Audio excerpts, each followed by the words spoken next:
my darling, rose and fire. You're a liar. You say, my darling, rose and fire. And fire. You say, my darling, rose and fire. You're a liar. Shivers my spine, so cold, so swimming in the rivers, swimming in the rivers. I'm trying to let go of what's broken.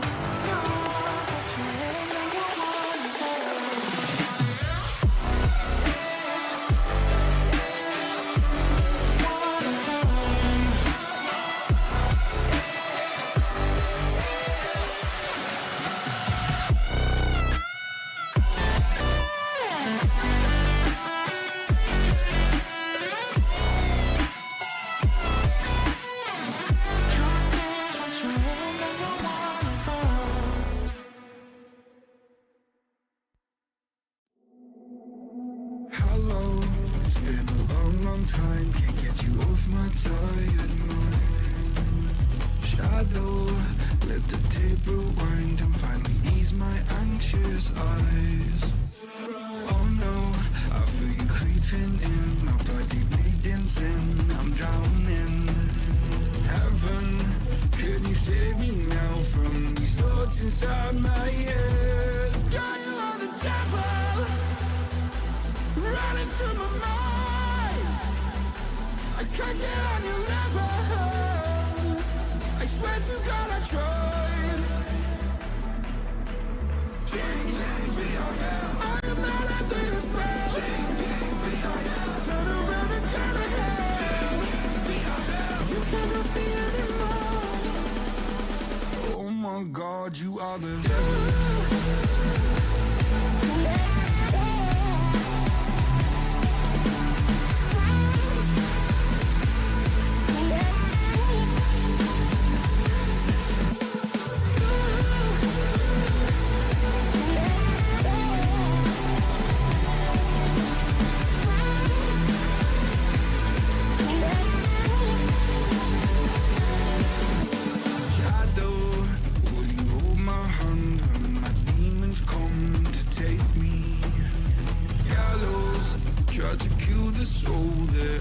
So hard to save. Hallowed by my love for you, always stop me going under. Follow every step I take, cause our walls are coming down. God, you are the devil, running through my mind. I can't get on your level. I swear to God I tried. I am not under your spell. Turn around and turn ahead. You cannot be anymore.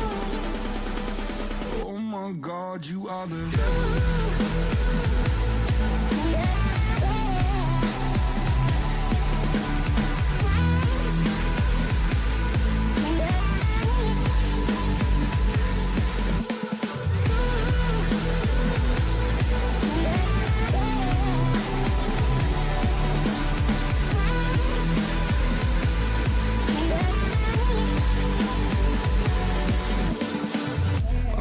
Stuck in the back of my head and I'm dead.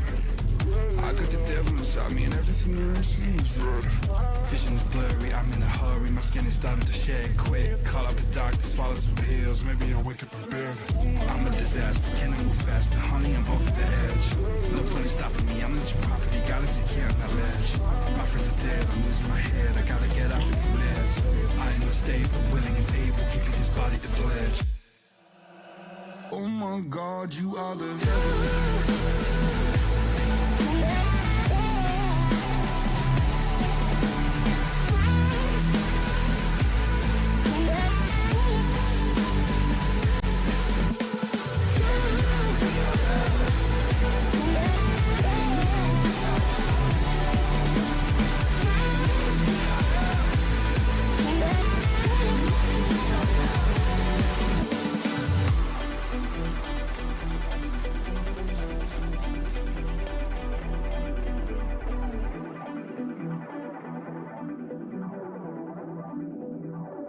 Oh my God, you are the devil.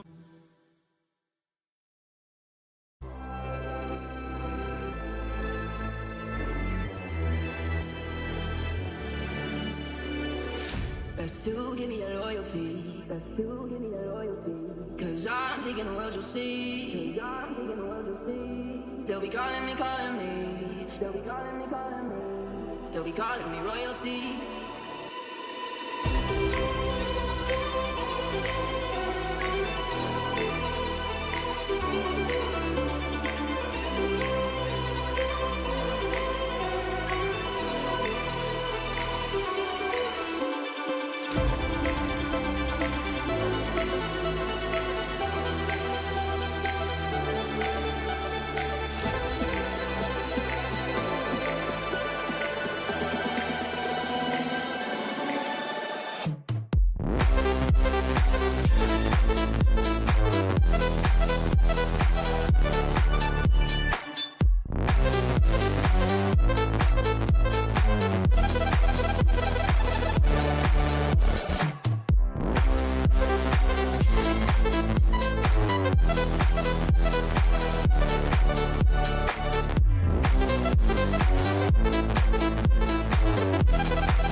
They'll be calling me royalty.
I could be the one you talk to when you're feeling down.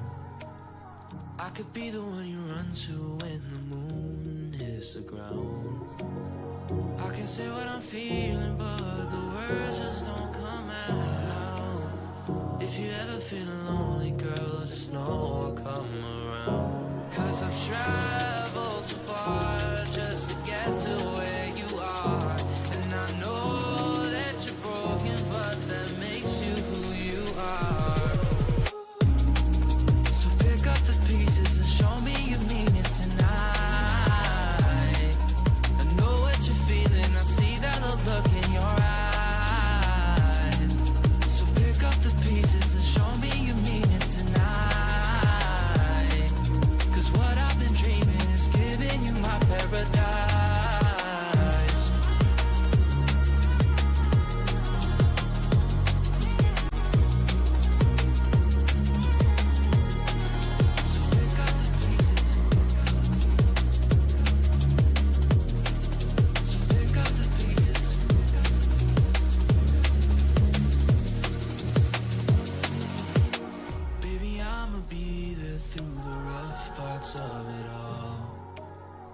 holding your hand, fighting for the things that we want. Be the rock you lean on, with you by my side. Baby, when we fall, together we'll rise. 'Cause I've traveled so far just to get to where you are. And I know that you're broken, but that makes you who you are. So pick up the pieces and show me you mean it tonight. I know what you're feeling, I see that look in your eyes. So pick up the pieces and show me you mean it tonight. 'Cause what I've been dreaming is giving you my paradise.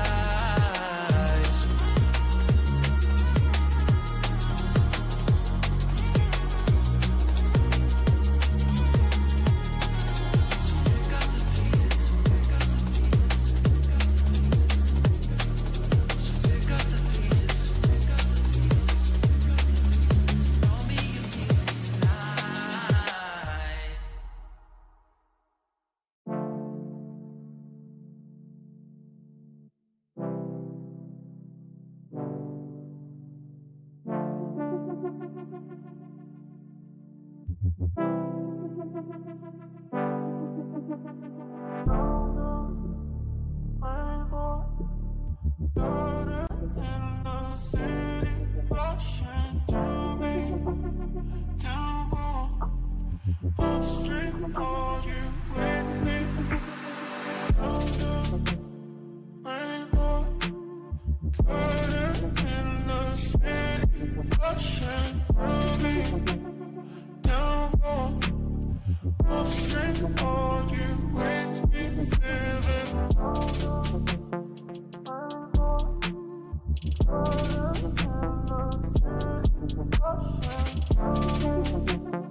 this on the surface, I look fine.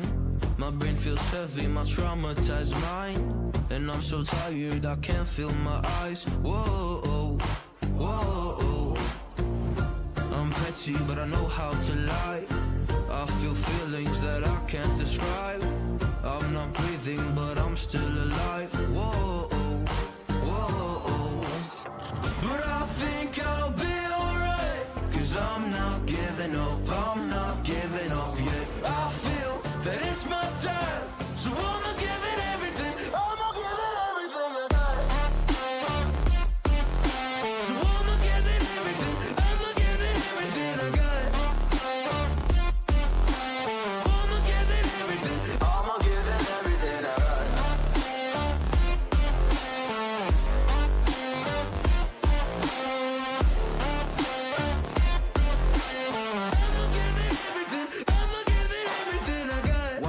Have hope. So many days have passed. I wait around for things to change, but change has not come fast. I'm asking all the questions, but then I question them. Like, what's the point of living, existing when you can't see your God in flesh? I'm looking for the answers. They say to pray instead. I think I'll find them one day, but with a helping hand. I know that it's not easy, but I believe I will. Yeah, I'll get over all my fears and really conquer everything. I think I'll be alright, 'cause I'm not giving up. I'm not giving up yet. I feel that it's my time, so I'ma give it everything. I'ma give it everything I got. So I'ma give it everything. I'ma give it everything I got. I'ma give it everything. I'ma give it everything I got.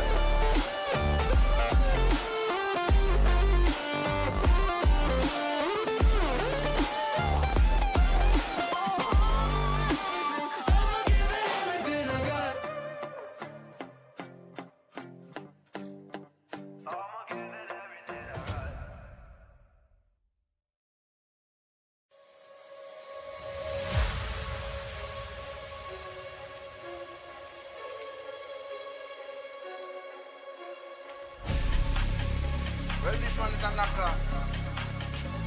Step in on the dance and I just my dance. Everything scatter. Right?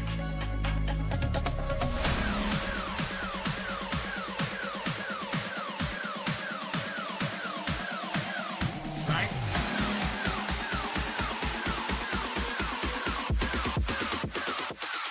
Come cross. Right now, man, active. Down with the game like a bandit. Me bring the flame like a matches. Test me no. Cut out the slackness, active style and pattern. That's a man there. Active. Active. One live life massive. Talking up and off the brandish. Touch road and hold the world hostage. When I start the bumper clad mash pit. When they step out, don't face get active. Active. Active.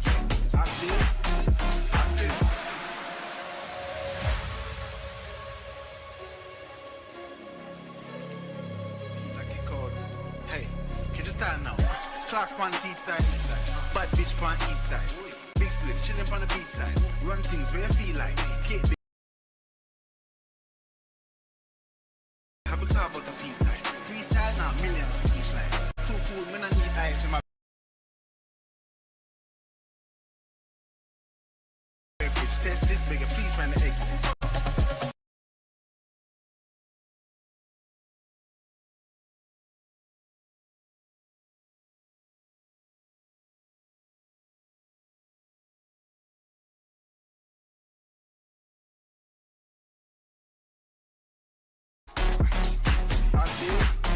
Active. One live like massive. Talking up and off the brandish. Touch road and hold the world hostage. When I start the bumper clad mash pit. When I step out, all this get active.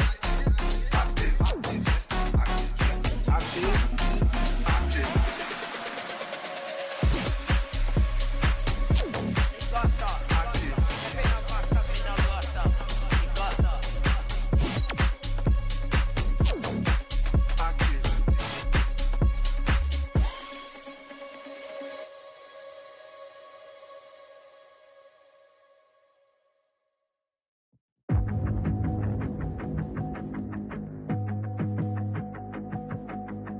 everything you want, but you can't have.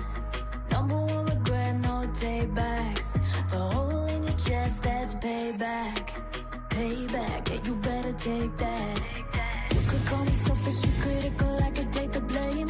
Just like I could take a match and send it up in flames. Don't say I didn't want that. This might hurt, but that's just karma. Better take that. Call it payback. Don't say I didn't want ya. Stay mad, I know you wanna. This might hurt, but that's just karma.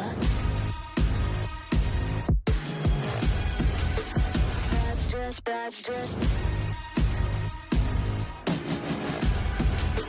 That's just karma. Go and play the part, play the victim. Throw a pity party with your demons. Blaming everybody and you're screaming. But I'm the one bleeding. You're the one that's selfish and critical, you could take the blame. Just like I could take a match and send it up in flames. Don't say I didn't want that. This might hurt, that's just karma. Better take that. Call it payback. Don't say I didn't want ya.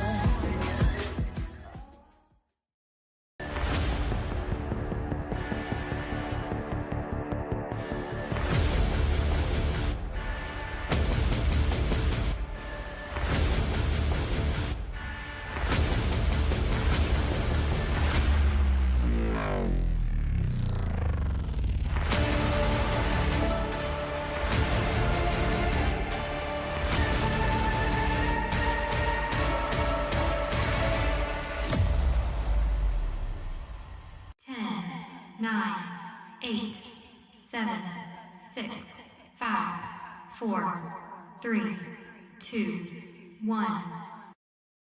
And welcome everyone back to Arena Esports today, powered of course by Etisalat and but we also have strategic partner AD Gaming and broadcast partner Playtonia to thank as we are jumping straight into this. My name is Edu. I am joined by a good friend of mine, Sora. Sora, what teams do we have that are going to be duking it out for us today? Today we have Riyadh Masters Enjoyers versus Woofer fans, and I'm really excited for the matchup.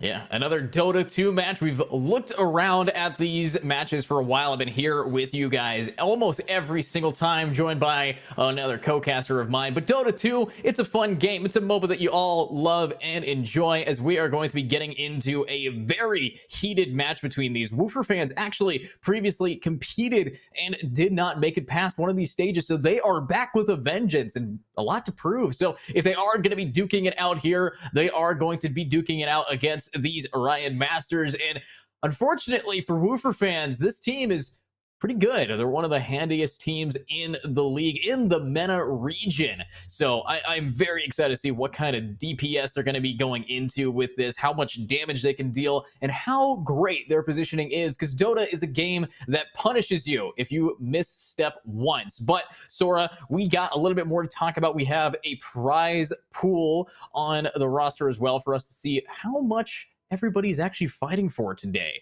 if we can get that bracket up there or our stats online soon. But of course, with that, Sora, it's happy to have you with us. How are you feeling today? Thank you. I'm feeling great. I had a cup of coffee. I hope you're feeling just as well. I'm more excited for possibly the comeback story. The underdog story is always really nice. Games like this are so much more fun when they're like, you know, internal, I would say, kind of rivalries between the two players. It's always a lot more interesting. But how are you this morning, sir? You're glowing. I'm doing really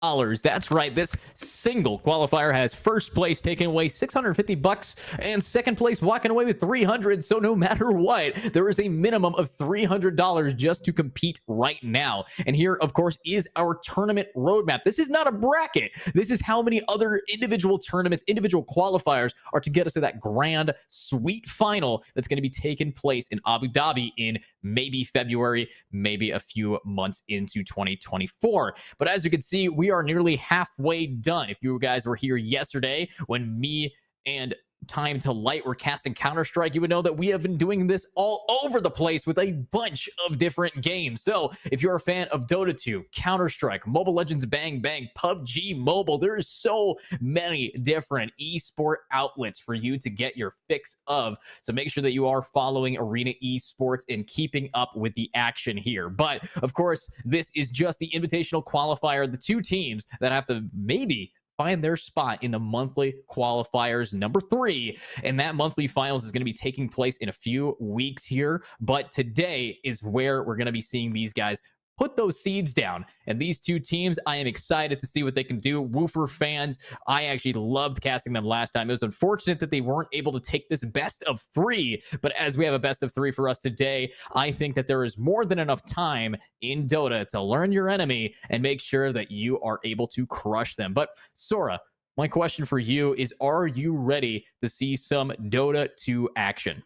Absolutely. In fact, I'm kind of curious, since you've been able to already get a lot of information on these 2 teams. What do you think the playing styles are, like possible matchup hiccups that we might see in this upcoming set? So the way that I've seen Riyadh Masters enjoyers play is they are like a mousetrap. They put a little bait down, and baiting in Dota is dangerous. And Woofers, this dog might be hungry. They might take the bait, and that is where they get absolutely smacked. So Riyadh Masters, they are a passive team that has a bite back. They are very reactive. Woofers fans, they take things slow as well, but sometimes their early game aggression can get them either an insane lead or the opposite, where they are yeeting themselves all the way down that stairwell here. So it's really hit or miss with Woofer fans, and I think that they recognize that from the last time we saw them play and might have adapted for this new trial, this new tribulation, this qualifier again. So honestly, it could go to any one of these teams, but Riyadh Masters enjoyers, they are a team of players that have really proven themselves at not only LANs, but also online tournaments across the board. So the fact that they're here today competing for what could be $650 in cash is bold. But I'm expecting, of course, good sportsmanship and even better gameplay. I don't want to be seeing a Pudge that can't land a hook. I don't want to see a Mirana that can't land an arrow. I want everybody able to land their skill shots and prove that Dota 2 is not as hard as the internet thinks it is. Truly impossible to land skill shots in any MOBA though, so I don't know. I think that's just showing how hard MOBAs are in general. Jokes aside though, I'm really excited for the matchup. I think that those 2 playing styles together can be really fun. Watching 2 passive teams kind of shift who's being aggressive at one time is always very interesting. I don't know, I really like the art for Woofer fans though. Oh yeah, I mean, I think that's really cool. So I'm of the opinion that if you have a cool team logo, you already have like a plus 20% chance to win. It is a requirement. I completely agree. Because here's how I view it. If you have a team that is coordinated enough to spend money on a Fiverr artist, then that means that you're committed to getting sure that you are going to be able to set it up. So, not to mention, imagine that on a shirt. Like that's threatening, honestly. I don't know if I want to play against that team. That's insane. The Wolves' eyes are staring into my soul right now. I mean, if that was embroidered onto like an armband, like that would be so cool. BA. That would be awesome. That would be so cool here. Let me buy the merch, Woofers, please. Yeah, Woofers, win the game so I have a reason to buy your merch. How about that? Now, honestly, we've seen this team compete, and their picks have been very down to the meta right now. And if, for those at home who aren't sure what that meta may be, right now, it has been a lot of slow pace early game, insane aggression in the mid game, and late game is a slog fest here. So if it does get past that 35-minute mark, we can be expecting a real back and forth. But the main problem with the late game stage as of right now is the power creep. If you get into that position where you lose one team fight, if you do not have a buyback on one character, you're SOL. You are going to get taken out there. So hopefully we're not going to be seeing it get to that point. But Sora, I'm excited to see how long these games are going to last. Game 1 was kind of like the dictator for it. The shortest game I've seen here at Arena Esports was 27 minutes long. The longest game, almost an hour and a half. So we've seen a real dramatic difference between, you know, the short and the long, the domination versus the domineering and the dungeoneering. How long can you go for? Endurance test versus skill-based matchmaking. I mean, it comes down to a lot of differences for us. But as Dota 2 is my main game that I have loved to play for so long, and I've recently gotten back into the ranked grind, I can say with confidence that I am expecting to see some characters get banned that I am not a fan of. I don't want to be seeing a Primal Beast. Primal Beast is so strong. I don't want to be seeing a Spirit Breaker, and I definitely don't want to see a Muerta. If I see any of those 3 characters, the door's right there, and I am walking away from this computer. But I mean, I kind of want to see the last one personally. But I mean, instead of talking about what you don't want to see, what characters do you want to see picked? What type of team synergies are you looking for with these 2 teams?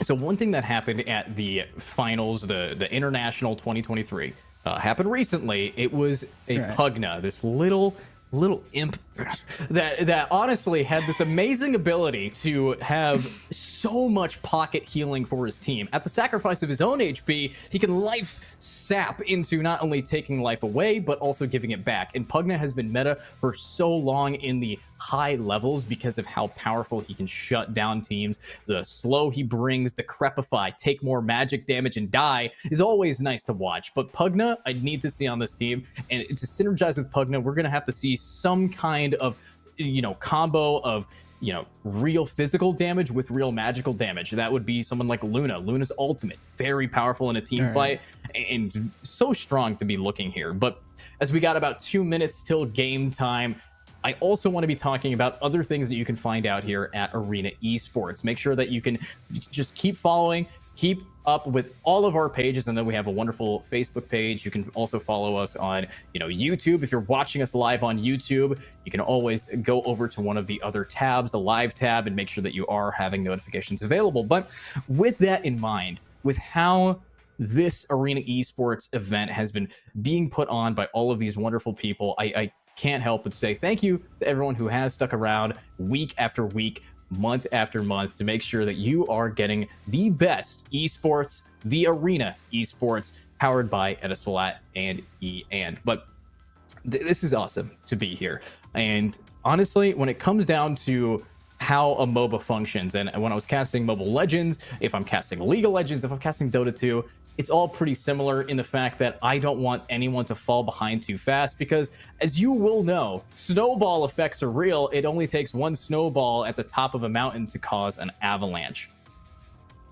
Yeah, I completely agree. As somebody that not only enjoys casting, but just like spectating, I believe well-played video games can be an art form to watch. So I would much rather see 2 people battle it out as opposed to one person kind of snowball. It's always better to watch matches like that. And with teams as high caliber as what we have today, I guarantee that that's what we're expecting. You know, I don't expect a 27-minute game. Who knows? Yeah, I mean, I don't think we're going to be seeing that. I don't think we're going to be seeing anything too crazy with the speed at which these games are going to be flying out, as both of these teams are relatively passive. But I think you're right about one thing, and that is that esports as a whole can bring people together. Just thinking about this, me and you are 2 Americans in a tournament that's taking place globally. We have the MENA region going on right now. That is going to be the Middle East, North Africa. We have teams from all over the place here, and of course a production crew and team of us. You know, shout out to Dark, they're currently sitting out in India. So we have places from everywhere. When I was casting Mobile Legends, my co-caster was from the Philippines. If I'm casting Dota with Shaky here is from the UK. Everyone's all over the place here. Miwa, of course, from the UK as well. So, you know, this is a global effort to bring people together, and that's what we really want to do here. And I'm hoping that we're gonna. Video games are really beautiful that way. I completely agree. Being able to just meet insane amounts of people I never would have been able to, and trying games, and ultimately that leading to trying more things in life, is just, it just sets up good behavior and meets incredible people and allows you to do stuff like this. Never expected to be able to just, sit here and talk about video games like this in front of people and have a blast, especially with one of the people I've known the longest. It's always great casting with you, my guy. Yeah, it's always fun. So now we are going to be live with the game. We got the hero selection, the picks, and the bans. Coming up next, we get to see who is going to really duke it out. So as we did talk about this being a global event, hopefully everyone is connected to those servers properly, because I want to see all of the real damage to jump straight on into this. But of course, with these two teams, it's Woofers versus the wonderful team of Riyadh Masters Enjoyers. And here we are. We've already seen 2 bans, and my Pugna is immediately taken away by Woofers fans. So thank you, guys. Really love that. The first caster's curse of the set coming out strong at the less than 30-second mark. I'm kind of excited now. That's insane. Wow. I mean, decent bans here from Woofers fans. They are keeping away from the meta. They've banned Primal Beast and they banned Pugna. So they are really afraid of people that are very confident at the high tier levels. Right now, I'm sitting at Immortal right here, and I've seen more Pugnas in matches that should not be playing Pugna than I've ever experienced in Dota. So I'm glad that he's gone, even though I wanted to see him. But looking over at the bans from Riyadh Masters Enjoyers, they have banned Nature's Prophet. That guy, insane ability to teleport around the map at any given notice because of his teleportation ability, as well as Sprout. This guy can gank you, and you don't want that to happen. Treant Protector, healing towers, and having insane lockdown for team fights. Very strong with that global heal. Spectre being banned out. I understand that. One of the strongest carries right now for just the ability to literally desolate people to death. But here's the first pick, Phoenix, which brings such great team fight potential, being able to slow attacks and heal your team at the same time. Of course, if you pop Phoenix's egg, she does not rise from the ashes, but Phoenix is a great pick to have here. I mean, yeah, definitely. Also, I just want to point out the art in this game is always stunning. Phoenix looks gorgeous. I wonder what the first pick from Riyadh's going to be, though. Well, it looks like they're actually going to have to rely on their ban time here. And, they are dipping into that a little bit, but with the first pick, Slardar, this is going to be someone who is insane at getting your initial stuns off. The kind of pick that you can expect in the off lane. This is not your average pick first. This is not your support first pick. They want to get your heavy hitters out. With Slardar, the ability to remove people's armor and punish them for not having it. Great combination with Shadow Demon as well, who can really start to lock people down. Don't let those stacks form, because if Shadow Demon stacks up enough of those claws on you, you just get nuked. I think the most amount of damage I did to one person was about 3,000 damage, just because they kept letting me hit them with it, and I wanted to see how far it can go. But really, Shadow Demon is a nuker if given time. It's weird to say it, because nuke is usually damage over a short period of time. Shadow Demon builds up a nuke and then lets it rip. So I like the fact that we're going to be seeing that. Now, looking at Woofer's second pick here, we have a Terror Blade. And TB, I think, is a great pick to counter Shadow Demon, as they do real well against illusions, as TB is great for illusion gameplay. But looking at this team definitely needs some form of support. But also, talking about support, nice ticket tool popping up for us today.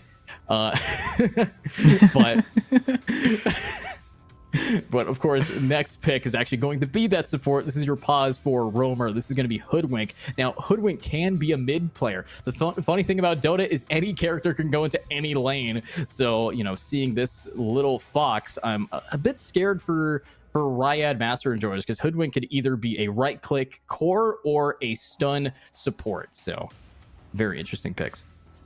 Interesting. I'm curious, do you consider there to be a lot of synergy on Woofer's team so far? Because I don't think that there's too much team fight synergy. There's a lot of single target and then a Phoenix. And that's what I think is a little odd, because Phoenix, I think, is going to be in the middle of the team fight doing consistent damage, because their ultimate is a giant DOT that is able to be popped here. So the real synergy comes through in how the team is actually going to be able to stop this Slardar from being able to punish Phoenix, because Slardar does have insane attack speed once they get that up. But oh no, oh god, oh no, oh no, Grimstroke has been scary to look at in every game I've watched them, every time I see them pop their ultimate and setting up a soul bond to someone else to double the amount of spells cast, and then comboing with Alina, who has a 1200 damage nuke.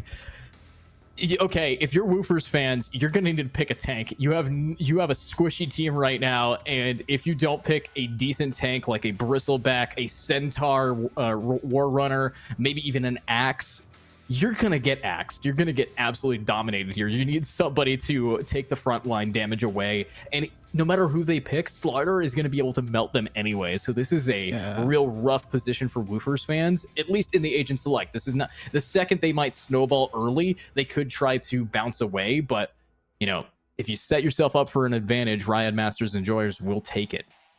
I mean, maybe this is the prep. Maybe going completely early game and trying to focus on snowballing early play so that they're locked out of some of these synergies might be the play here. I think it could work. Only thing I will say is this team is almost as scary to look at as it will be the team fight on the side of Riyadh Masters. So we both have, honestly, it's exactly what we wanted, you know, imbalance in a fighting game.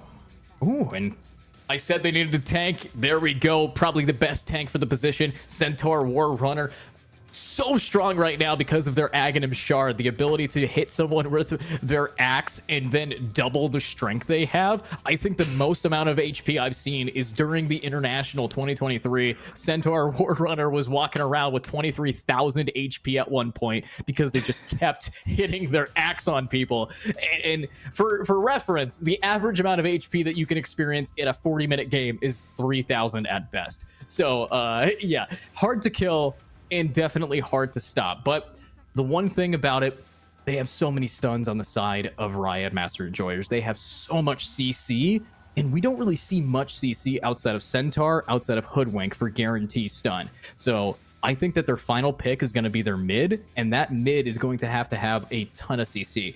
Honestly, if Invoker isn't banned, which it looks like we haven't seen a ban for Invoker yet, might be the go-to pick, or something even scarier, like a AoE stun, maybe a Tide Hunter mid for more tankiness and team fight potential. But Tide Hunter mid, very nuanced, not exactly a common pick here.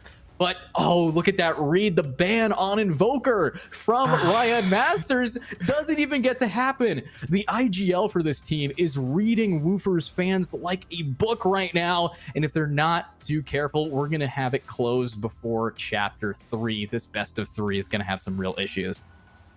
I completely disagree. I feel like this is all part of the plan here. They're just making it more entertaining. Exactly. You're just leaving us hooked, trying to figure out exactly what they're going to pick for their mid here. Honestly, I don't know. I think that, like you said, they need something with a lot of CC, but I feel like Invoker wasn't the only option there. They could probably come up with something else that'll probably be at least rather effective in this team comp. I'm still worried about Riyadh synergy though. Oh, and there we go. I love Kunkka. Oh, we're going to see some water parks today. So Kunkka, if he gets his Ags early, this is definitely the mid. Kunkka is going mid no matter what. And I know you've watched me play Kunkka as well here, Sora, but this guy has this ability called Torrent Storm. And for some reason, it just is a giant AoE where the ground becomes water. You know, you'd think that the ground becoming lava would be more concerning, not when that water stuns you permanently during a 7-second ultimate. So not ideal, but I needed something that had this team fight stun potential and tankiness, and Kunkka fit the book perfectly. And now you look over at Riyadh, and they have one player that's tanky, so they're going to answer with their core, their final pick, Luna, who does have white hair and is very scary. Yes, absolutely, and it's insane. Honestly, I'm more impressed with just, God, the skins are gorgeous.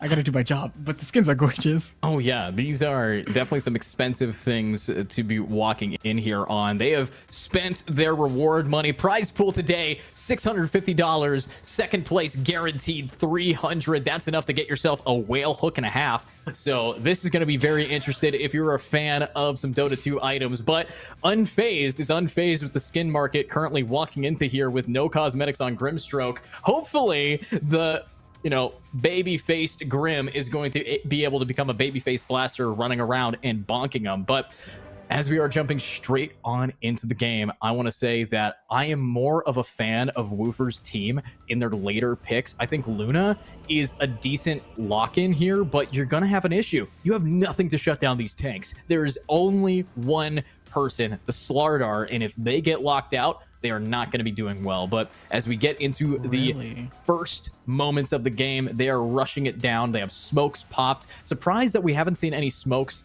of the seat to lock in the early aggression on these bounty runes. As you know, minute 0, you get bounty runes, and the more bounties you get, the better you are set up for that round. But all 5 players going bottom into all 5 players going bottom, we might be seeing first blood in the next 20 seconds here. This could completely change how this match is going to go if there actually manages to be a pick here.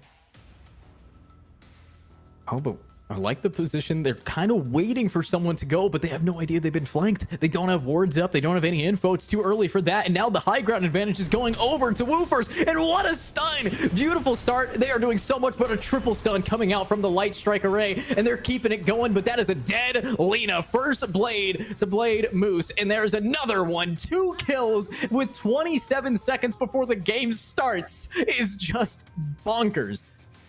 Just like what we were talking about earlier, just insane aggression early. It doesn't matter what their team comp is if they don't get a chance to actually use it. Beautiful first flank there, like gorgeous. And honestly, setting them up with that 2 kills, that's going to be a little bit of experience, but they also get to walk away with 3 bounty runes. So that's 150 gold right off the bat, or 120 gold, my apologies, for this team to just keep it moving. Obviously, we did see the Radiant. They had 1 bounty rune, but 2 deaths is going to set them back quite a bit. And this is not going to be a great start. But the thing is, even if you're down 5 deaths, even if you give them an ace, you can make an insane comeback here. But as we have a pause coming out, apparently the tech issues have just begun. It's beautiful. What I will say is, could you ask for a better start to a game if you are Woofers fans? I don't think so.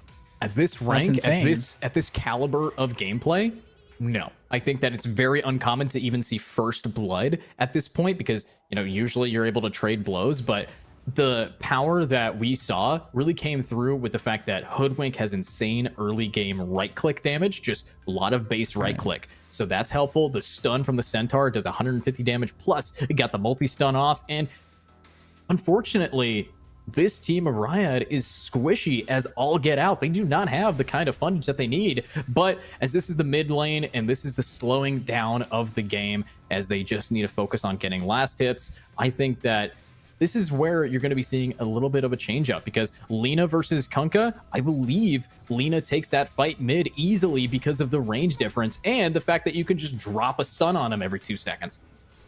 That does normally stop people from being alive, yeah. But what I will say is, I'm curious, do you think that they made use of that early gold enough to maybe make some of these picks a little bit easier, maybe pressure the Luna in lane, possibly get the Kunkka ahead? I don't know. Oh wow, that's the Storm. Yeah, that's kind of hilarious. I think that all in all, with the range versus melee matchup, it kind of depends on the ganks there. And already I think we have a skirmish here.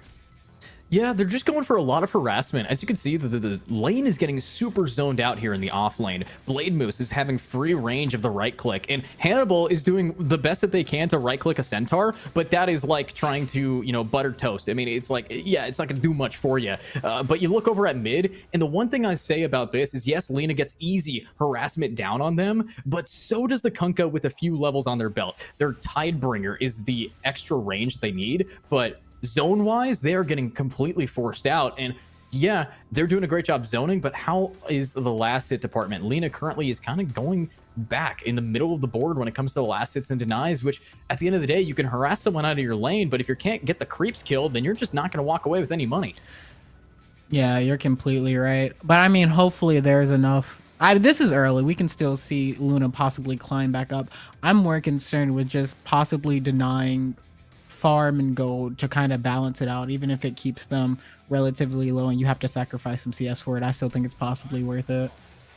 Yeah, and looks like we actually have bottles now here, so mid is going to have a lot more of a struggle to harass each other out. I mean, mid, if you don't know, is a harassment game. It's really who wants to take more damage early on, and the more resistance you put to it, the better off you are. But I just love the fact that Night Train has been able to do a great job juking so many of these torrents, because those are expensive mana cost spells, and hopefully it works. But talking about working, Blade Moose learned the hard way that sometimes being aggressive to try to buy space for your carry is not good enough, and that is a first blood down for them. And another pick as well, but top unfazed might be taken down here. That Phoenix wants to finish him off, has the Icarus dive to dive him, and unfortunately is not going to be full sending it. But great harassment from this Phoenix, completely zoning out little one here. And if this Slardar cannot focus on farm, it might just be the end for them. But with enough chase, they should be able to find something, and that's why you have TB. The slow, the harassment, it's just great team synergy. No one's really getting punished too much here on Woofer fans. And it's crazy. You really don't even feel the absurd amount of GOAT they had early right now. I guess that just speaks to how well Rad is playing. I will say that while it is impressive to dodge a storm, it seems nearly impossible to dodge a sun, because I wonder what the accuracy is on just the sun dropping, you know? Well, it's a skill shot, and unfortunately, it's a skill shot that has a very short timer to tick. But if we talk about timers to tick down, 10-second death timer, respawn timer on both of the players in top, that is unfortunate. They are feeding this Terrorblade, and Terrorblade is definitely a stronger carry in the late game than Luna, in my opinion. The ability to really team fight so aggressively, the boost of Metamorphosis to turn himself into a ranged carry can really just compete so well.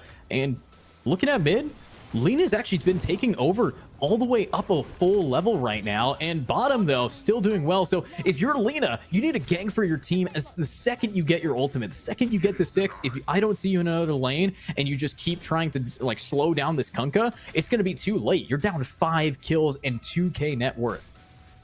Absolutely. Which lane would you path towards if you were the Luna to gank?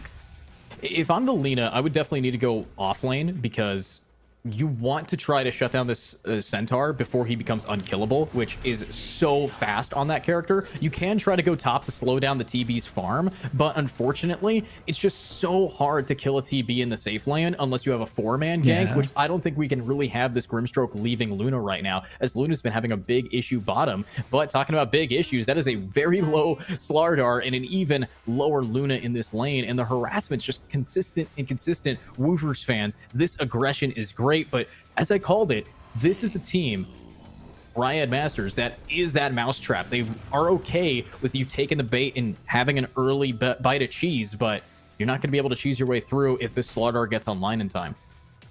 Absolutely. With so much synergy on that side, I genuinely think that if they can't make a very strong lead with this advantage, once team fights start becoming the main focus, they might not be able to even use it. Ooh, and look at that gank coming through. Blade Moose is here. We have an ultimate for the Kunkka, brought back, and the boat lands. But unfortunately, the TPs come in, scaring them off, and that's going to be a real fast rotate. But you need to grab those power runes. The bottles get recharged from it. The shield is on their hands, and hopefully they're going to do something here. But looks like off lane up a whole level, which is very standard. But this Luna is just not, look at how little damage that is, your carry, and you're not even able to touch on this Centaur. So if we can see Kemps getting themselves a Blink Dagger real fast, they can start roaming, and a Centaur with no reason to leave is gonna be a problem. But here's the first triple man gank. They want to kill this Lena, and they will. A free pick down, and that's why you should have left the lane a while ago to gank some other lane, because you are the target of attraction. And another reason why it's a 3k deficit. This is an insane early lead, and I think this might be a 20 to 30 minute game. Really? I'm boldly saying it. All right, well, Caster's Curse, if I've ever seen it. But what I will say, oh wait, oh, that was risky. Oh no, this is a dead Phoenix. They went in to try to grab the Wisdom rune, which would have given their team a huge boost, and swiped it away, but Unfazed just had a perfect timing on that stun. you know, a little questionable at that. I think that they didn't realize that they were spotted out due to the courier going and delivering items to Slardar flew right overhead. So a little bit of vision given to them where they did not expect it. But looks like Africa Pride, Ooga Booga is going to be just running in with another boat. Short cooldown, shorter patience, and that's another kill on the Lina. Dropping a tree on the Lina. Honestly, this team is doing so much better than we thought it would in draft. The synergy does not even matter. Woofer's fans just absolutely coming for blood here, and can you blame them? So much to prove. I'm excited.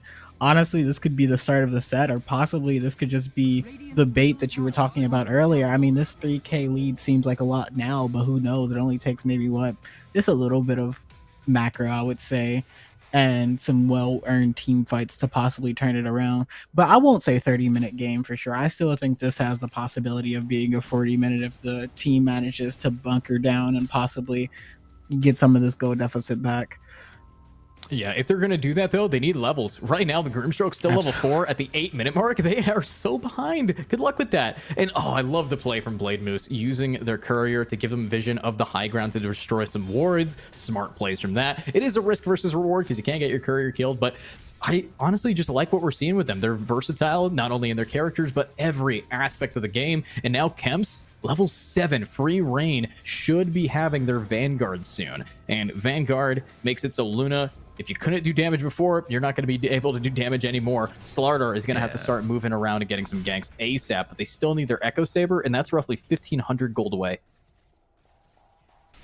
Yeah, okay, yeah.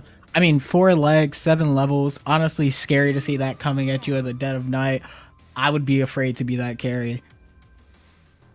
I mean, you kind of have to be. Luna, yeah, great mount, has great presence in the anime that they released, but unfortunately not great presence in the gameplay, as we see another gank come through. Another great pick from this wonderful Kunkka, and they're just keeping it moving. But one thing that is happening silently in the background here is the fact that the triangle, the main area where the ancients are, where the neutral camps are, is being stacked to all hell. They have so much potential cash. Unfortunately, if they don't take that stack soon, Kunkka can walk in there and walk away with almost 800 gold worth of creeps dead. So very scary, but the fact that they are slowly stacking it up, trying to build up their economy again, should be able to help them a bit. But 4K deficit now, 5 kills down, and we might be able to see a Kunkka dead. Uh-oh. Uh-oh. Oh, you missed it! Whoa! I said I want to see... And no, they're going to be able to turn on this. That is a X marks the spot. You're coming right on back. You can't dodge that one. And that is a dead Lina. What a play. Leaving only this one to go. And now the Centaur pops his ultimate. The Stampede comes through from the Horseman. And they are getting a double kill on the Terror Blade. Good luck unfazed, because you're about to get phased right on through. But no, they weren't able to get the X mark. No, they were. Come right on back. You're dead, buddy. Luna, you thought it was safe to go top. That is an ultimate that's going to bonk you. And try to dodge it. Oh, so close. Barely. Getting so much value out of this Kunkka, and honestly, all of the flaws we were talking about in this team comp are just non-existent right now. How do you feel if you're Riyadh? I don't know what you do. How do you like morale and say that we can win this? That's what separates great players from regular ones, and as you can see, they're still playing on. So not only did they just get 3,000 gold from that team fight, but a lot of that gold was also because they went and took those stacks we were talking about earlier. So all of the money and the time, because you only get a stack once per minute, all of the time spent in that triangle with the Grimstroke kind of just yeeted them into the foreground. But that's a dead player again, and they're going in for the cleanup crew. And oh my god, he's not dead. He's gonna be able to get out just barely, but the fight's still going on. Blade Moose, nice catch, grabs him. Here's the boat. That's gonna be some damage. Rest in peace to another player. And the Lina though has the right click, but they don't have anything against the Kunkka. The Torrent Storm comes up. The Tidebringer is gonna cleave their way through everybody. Just a splash of water, but a drop in the ocean with that kind of pick. Unfortunately, everyone is so low, and Blade Moose is hungry for it. Might be able to find a kill here, but getting a little bit too much, and they can bite. They walk away with 7 HP with the Phoenix. 1! Get the second, but the stun comes through. You're not going to be able to get away. You're dead. Double kill dominating here for QJY Dota. And now they might want to go for Hannibal too. The dude's level 8, Hannibal's level 5, and they're out the dodge before the silence connects, and they're even tipping them. They know that their teammate just did something miraculous, and they cleaned house here. They gave a maid service with 0 tip back. What a beautiful fight on the edge of my seat, as always. Did not expect the Lina to actually beat the auto attack contest there. That was kind of hilarious, but it doesn't even matter. Still an 8k gold deficit. Oh my god, that stack is huge.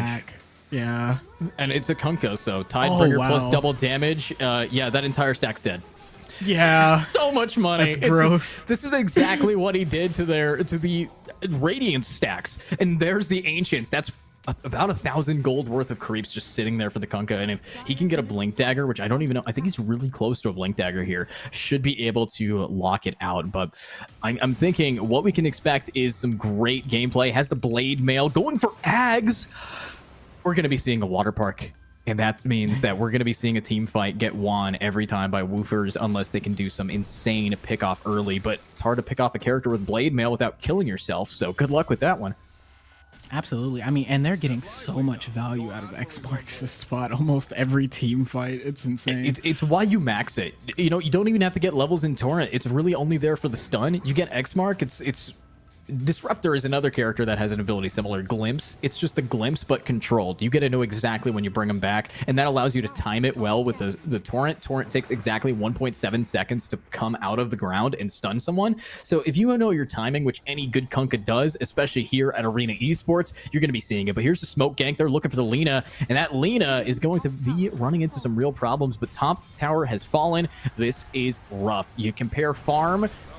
We're 14 minutes in, and there's an 11,000 gold difference. Rest in peace. Here's the Phoenix ultimate. You can't even stop him. The damage over time is melting him. Everybody's getting cooked under the sun. That is this bird, and it's a Terror Blade being the terror behind him. Another ultimate. A great combo. Stun blinks in. The Torrent gets a double kill, and the Tidebringer gets the kill off on Unfazed.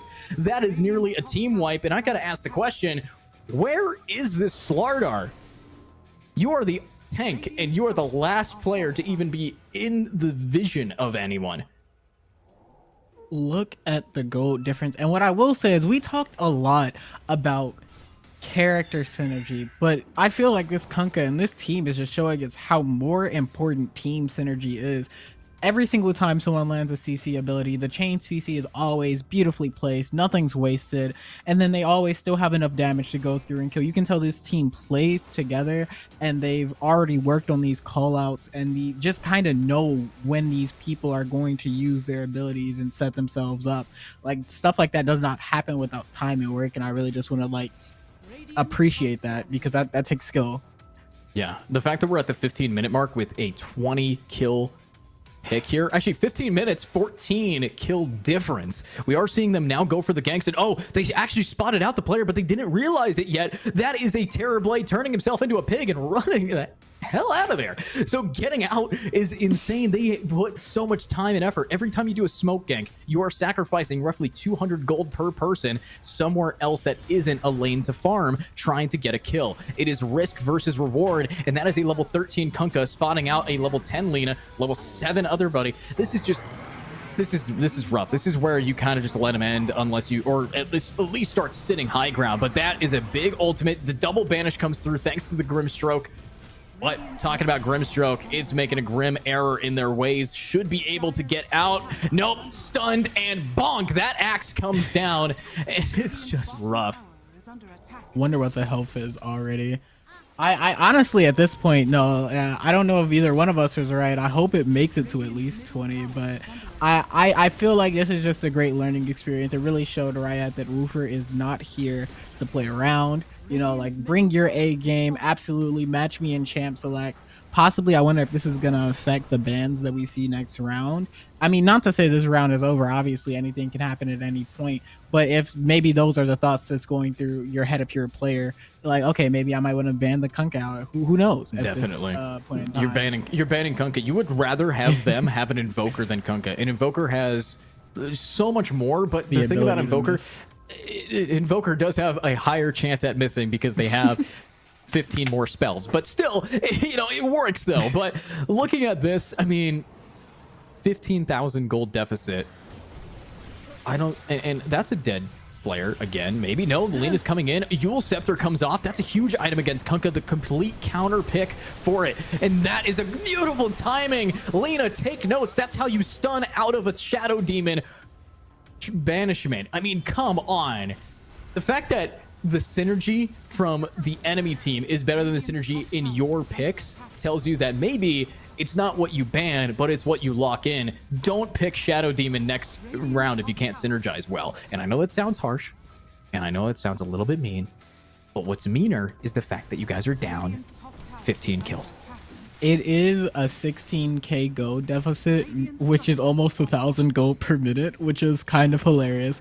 But even still, who knows? Maybe this is just a warm up. You know, it's probably early or late for certain players and whatnot, and who knows? I'm really excited to see how they turn it around, because like I feel like it's a more interesting story when we actually get to see the comeback, if that is what ends up happening, and if so, longer games for us. Oh yeah, I love the comeback mechanic of chasing the tank. That usually doesn't work, but they did it again, and what happened? It didn't work. So, you know, love what we're seeing from these guys. It's been really, you know, average gameplay of Dota. So now that we're going to be getting into this next match soon, in my opinion, you're going to have to see some kind of switch up here. But look at that. They're actually stacked up. If they can catch a player like Kunkka into a stun lock, they're going to be fine. But the only player stun locked is a Grimstroke, who unfortunately forgot how to be alive. Wait, just kidding. They didn't finish the job yet. And now was his death stroke. And this guy says, hasta luego, bro. Absolutely dipped into an ultimate. The Phoenix is flying in. The ults are flying out. And that is going to be a huge water park Kunkka. The Torrent Storm, the ground is covered. And these guys are going to be able to wash the enemies away. Bye-bye. Another triple kill with 0 punishment. You thought a 15 gold difference. You thought 11k gold. Now look at a 19k gold at 19 minutes. It is officially 1,000 gold deficit per minute. What I will say is, if you're gonna absolutely steal gold from the enemy team like this, what better character to play than a pirate? This is insane. I mean, how do you come back? What's the win con for Riyadh here? Or is it really just, you know, plan for next game, you know, warm everybody up? They don't have any high ground defense that actually works. They don't have a sniper, they don't have a drow, and now they don't have a Grimstroke because the dude got sniped by the ultimate there. Skill shots are landing.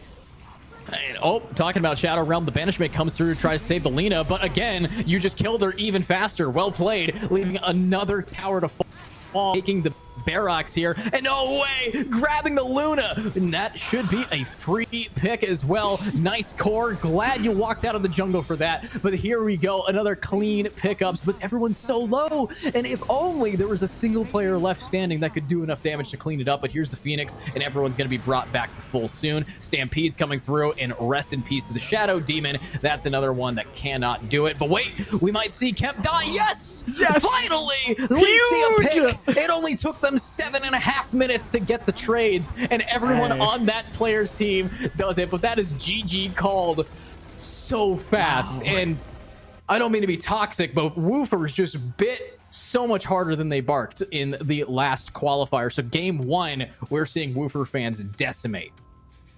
I mean, absolutely. It only takes losing 1 qualifier for you to come back with this fire, all right? I guess you could say they have that dog in them. Whatever you want to say, it's absolutely insane how they're playing for that first round. And if this is how they're starting off the set, I'm kind of scared to see how they're going to end it. But, I mean, what do you think that we need to see differently for the next set? A lot. I think we need to see a lot of stuff for the league, to be honest with you, Dark. Beautiful. I mean, what we just saw from that was rough, but I think that what we are going to be experiencing is hopefully banning out the Kunkka and also not picking the Shadow Demon and landing your skill shots. When it came to just core mechanics they weren't doing, Lena was landing so many lightning structural arrays, and you were saying how likely is it for them to land these, and the answer was back then real easy. Apparently not, if you're this Lena. Apparently even the easy things can be hard, but we're gonna have to find out in game 2 coming up next, everybody. So stick around, as we're gonna send it to a short break, and we're coming right on back with those highlights. So see you soon.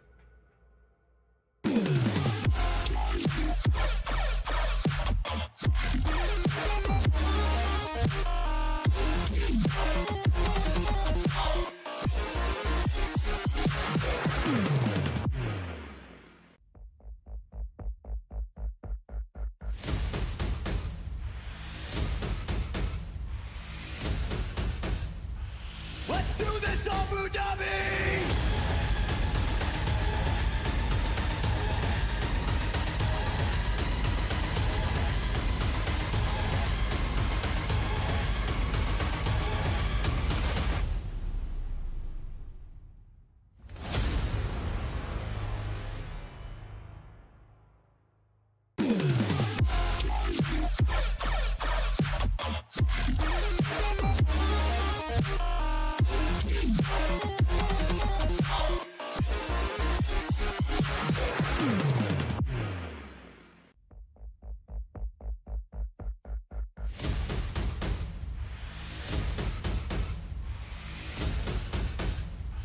Let's do this, Abu Dhabi!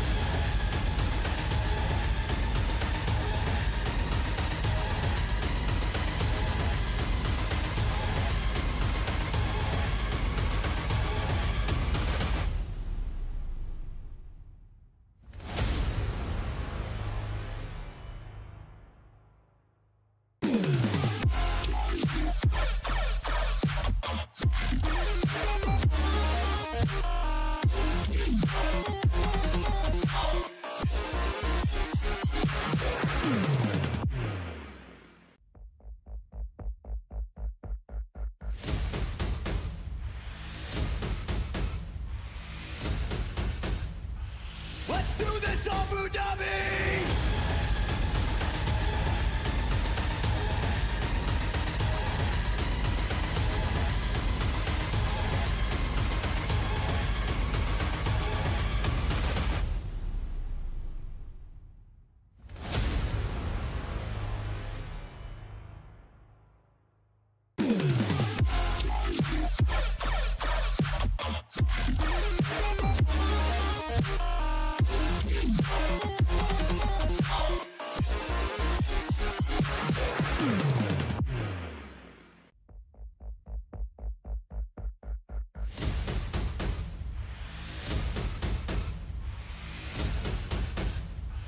Let's do this, Abu Dhabi!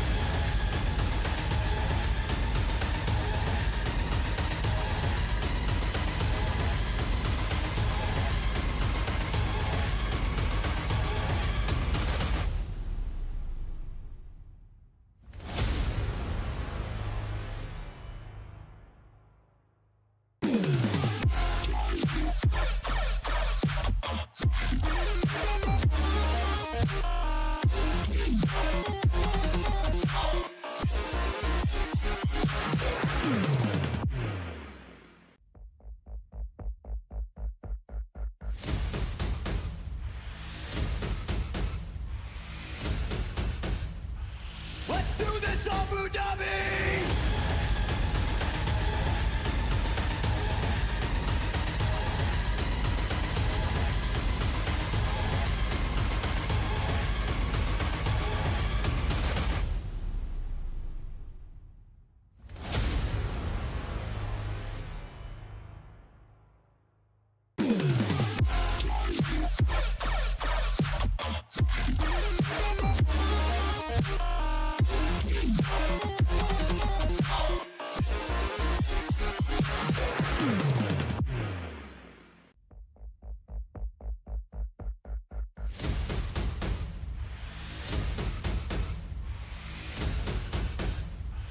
Let's do this, Abu Dhabi!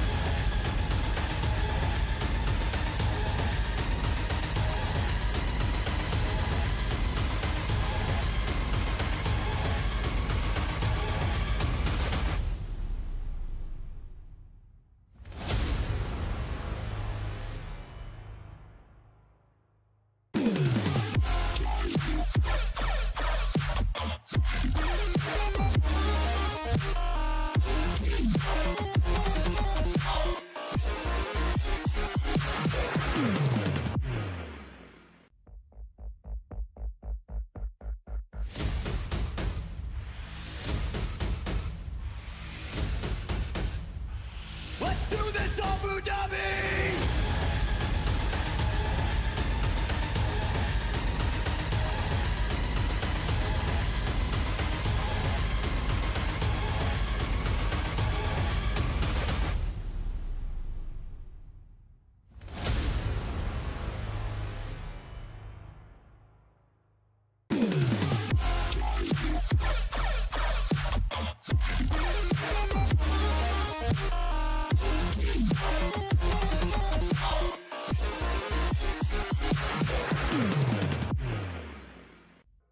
And as we watched a insane game take place, as we saw a team that should have been doing better do worse than I had even anticipated. We are now in map number 2, game number 2 of match 1 for the day.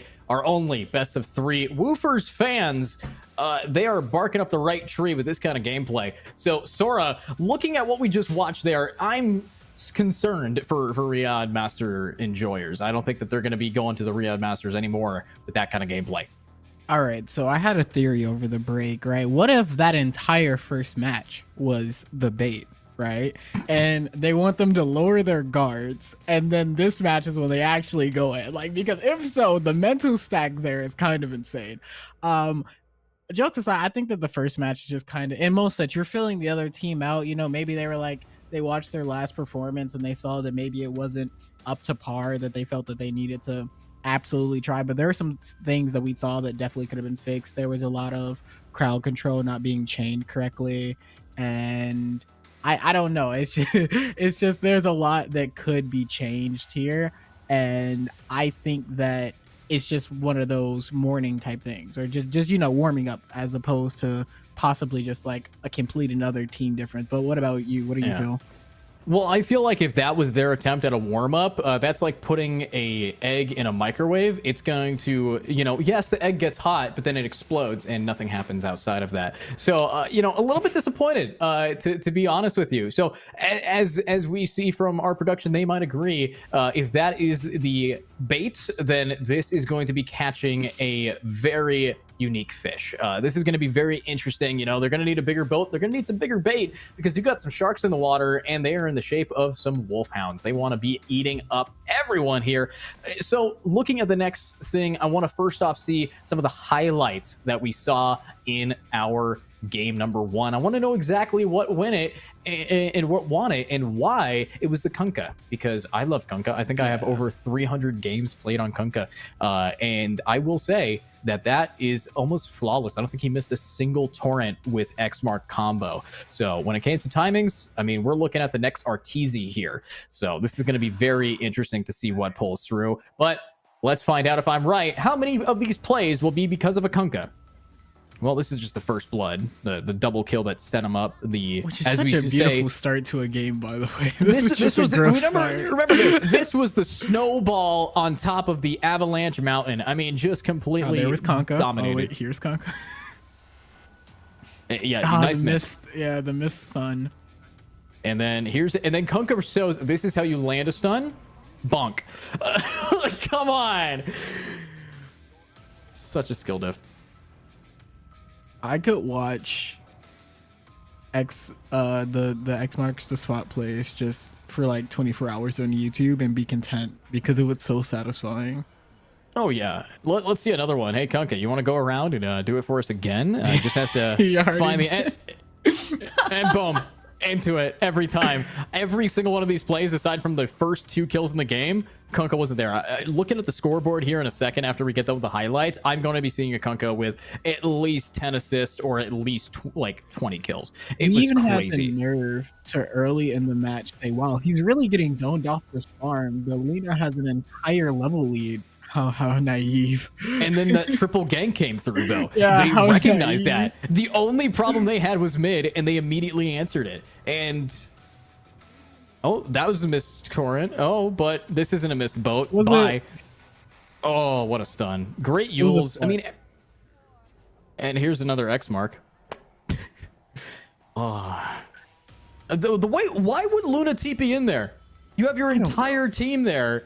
You are one. Look at the amount of death. There is only you and a shadow demon running away, and you teleport in to a Kunkka with a freaking tidal wave. Don't do that. Bad idea. Death is such a beautiful thing to say. I mean, honestly, okay, looking at these highlights, all I want to know is, like, clearly drafting complete team synergy might not be the play. Or what do you think was wrong with the draft? What do you think could have been improved? Too squishy. They should not have picked Luna. Luna cannot do anything against these tanks. Pick someone that gets a Shadow Blade. Pick a Drow. Drow would have been really good if you wanted a ranged carry. There's a lot of options there. So I think that they really messed up the cake there. They weren't able to, you know, draft properly. They did have Lifestealer banned. Lifestealer would have been a great pick because it countered the 2 tanks, but that was banned. So in the picks and bans, they got folded. They got just completely unfurled there. So in this next game, I'm expecting them to maybe come in with a little bit more strength, because as much as I love casting Dota, I don't enjoy casting a 15 to 20 minute game, because that shows me that these guys should not be here at Arena Esports, and I do not want to be right. Prove me wrong if you're going to be the Riyadh Master enjoyers, or prove me correct that you deserve to make this comeback, Woofer fans. We saw an insane come up here from them. So honestly, beautiful gameplay. But Sora, it's not over. We have one more opportunity. One more opportunity to prove themselves to get into a map number 3. And if what we saw was any legible method, then I think that what they're going to have to do to fix it is, you know, take a little bit of a deep breath. Make sure that you are able to clean up, get trades. We saw, what, 8 kills to 36, roughly around there. Too many, but scoreboards around the corner to really tell me what's going to be happening here. Looks like the total score 8 to 31. Yeah, it didn't feel like that, huh? What I will say is my eyes on this next match are definitely going to be on Woofer's mid. I think that player is playing for the fans right now. And I know I'm not supposed to pick favorites, but I'm going to pick a favorite. I hope that they're able to play another character that can set up insane planes. I just hope that this next match is a lot more, rather a lot less one-sided. God, look at the gold difference. Yeah, you had one player, Luna, with 10,000 gold, compared to 3 players with over 10,000 gold, including the core, the mid, and the off lane. When you were to describe something as a diff, this is so much of a difference. This is the bottom of the Mariana Trench to the top of Mount Everest when it comes to gaps. I mean, and I don't want to say that, you know, getting gapped like that is too crazy here, but unfazed, the Grimstroke wasn't really able to do much with their abilities, got zoned out so early on. I mean, their items, I just want to say this, 1,300 net worth. 1,300. Yeah. That is, if you were to AFK for the entire game of that duration, you would have a net worth of 3,000. All right. Yeah, I'm okay. Yeah, there's not really a way to save it. I'll be honest. And rather than try to save it, I feel like that entire game should kind of just be thrown out of the consciousness for them, and then just immediately focus. Because when you're in a pro player, you're in a set like this, the worst thing you can do is focus on the mistake. You know, that completely takes you out of the flow. That completely takes you out of the mindset that you need to come back and improve. Instead of focusing on the past, I need to immediately, like, as soon as you realize that game wasn't winnable, you should have immediately been focusing on next draft and everything like that, and just using that time to get everybody ready. I did see one play. There was a team fight where I didn't think they were going to win, but they did try to do the Lina combo again, where she was able to stun them out of the banish, if I remember correctly. I might be incorrect. You're right. But it's one of those things where it's like you got to put yourself in those positions, figure out, why can't I hit this? You know, am I messing up the timing? Is it nerves? Possibly, but these are repeated tournament players, so it might just be warm up.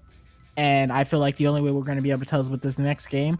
Although, regardless, I really hope it's not the last one. This is always really fun, and I would love to see just a more evenly matched game, you know? Yeah, I mean, everybody here is a fan of games being closer than they are farther away. Personally, I like seeing when a team is able to ride the wave, and when you have a Kunkka forcibly making waves, I mean, it makes sense that that's going to be happening. So looking into this next game, looking into my crystal ball and predicting what's going to happen next, Kunkka probably going to be one of the fast bans. If they have an option of banning a stun, you have to also remember how much HP does that team need to balance out? How much HP does our team to balance out? Do we have a tank? We have a Slardar who isn't really a tank. He's a brawler. He's able to do damage and not, and yes, take a little bit, but if he doesn't get farmed, he doesn't get anything. But the game is starting, and we are going to be seeing what exactly will be picked here in our first 2 bans immediately. Oh, wow. Lots of bans already came out, and we can see that Phoenix is the first pick Woofers has done for many times, and of course the Phoenix was the problem there, I assure you. Definitely. Definitely the Phoenix's fault.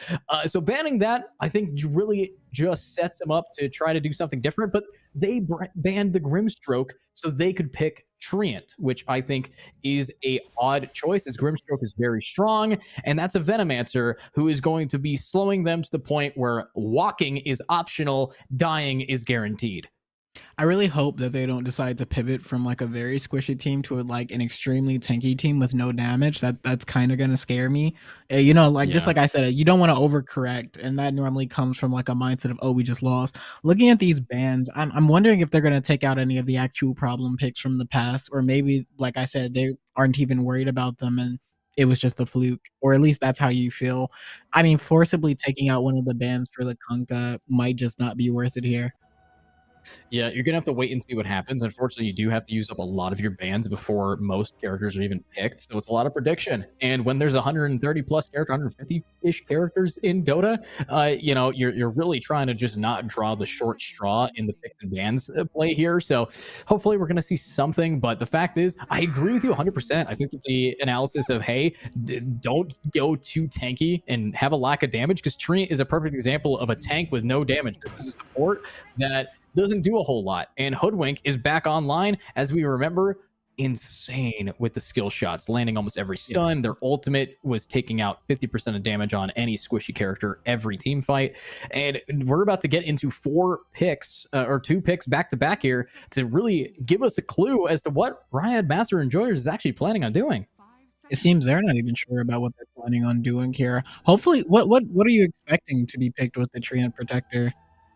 So Treant is really a flex pick, but you're going to want to have either someone who has a lot of mobility, like a PA, or somebody who has a ton of, you know, range to them. That would be someone like a Luna. Luna honestly is a good pick here. I think that they might want to lock in the Luna again. It's just a risk versus reward, because Luna takes a while to heat up. You got to put them on low and slow cooking, and you got to walk out of that jungle looking pretty tasty. But if you don't, yeah, you're dead. So looking at this next pick, we actually have a fast moving Legion Commander. Legion is insane for getting a snowball effect going, as their ultimate duel gives you damage if you succeed permanently. So hopefully LC is going to be able to stack out some damage early into this game, but if we're talking about that early game, you're going to need a combo with it. Lion, this is a support, a pause 4 that's about to zap the competition. And talking about scalability, Lion's ultimate, if successfully getting a kill, is very similar to LC's ultimate. If you successfully get the kill, you get permanent damage increase for Lion's ultimate. So scaling in the late game is all about getting kills for this team. And unfortunately, right now in today's game, they have gotten 8. Fair, but that's why this team is being picked, and that's why it's going to change. I'll be honest, I'm a bit of a stick. I really wanted to see a PA, but it's fine. Well, we still have time possibly, but that might make the team a bit squishy. What I will say is maybe that's the team comp they're going for, like just 2 people who, like, as long as you get the kill on one of those people, is just consistently getting stronger. Oh my. GG's. Oh my. Chaos Knight has been... listen, Chaos Knight's one of my favorite characters, and Wait. Valve doesn't know how to nerf him. Hold on. So you get your favorite character? Okay, look, if players can listen to me, humor me. I want a PA. You want a PA? I mean, PA is a really good character, but I want a PA. Come on, guys. Sora, I'm sorry, but Chaos Knight is gonna dunk on him. Yeah. I mean, they have nothing to deal with illusions outside of Lion's AoE Hex, which happens very late into the game, or they have to get some kind of just level advantage, which, if that's a CK... Oh no, Marcy as well. Yo, let's go!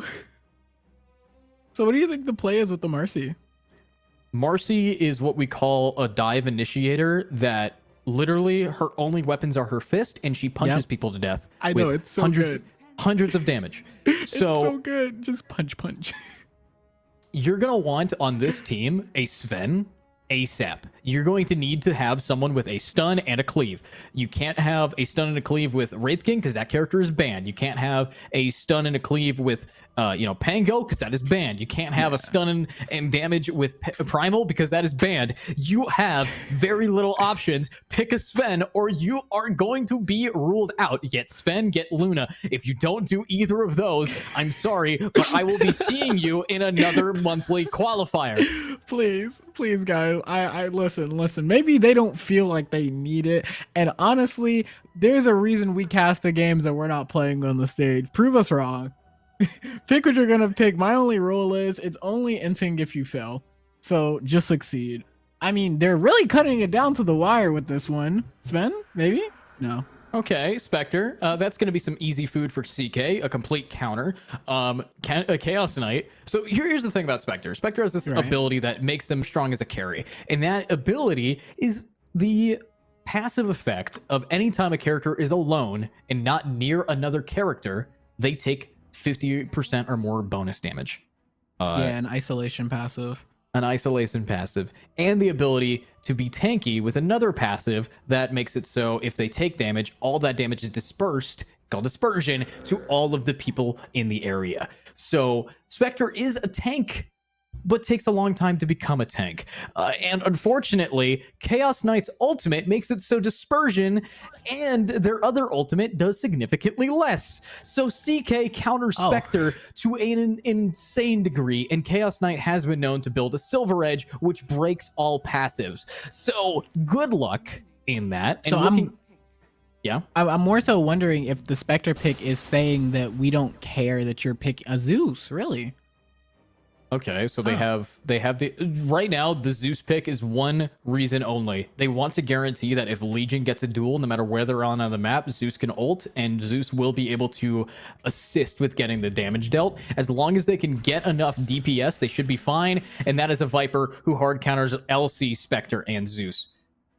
Yeah, okay. So what I will say is I respect drafting for scaling, like just team fight winning, but and also I feel like the mental of drafting a team fight team when you lost a lot of team fights last game kinda is a flex at the same time, but this is a lot. This is really a lot to go through. A lot of counters being picked. At what point is it a mental game or if it's just poor drafting? We'll just have to find out. Maybe these are some of the best Spectres in A.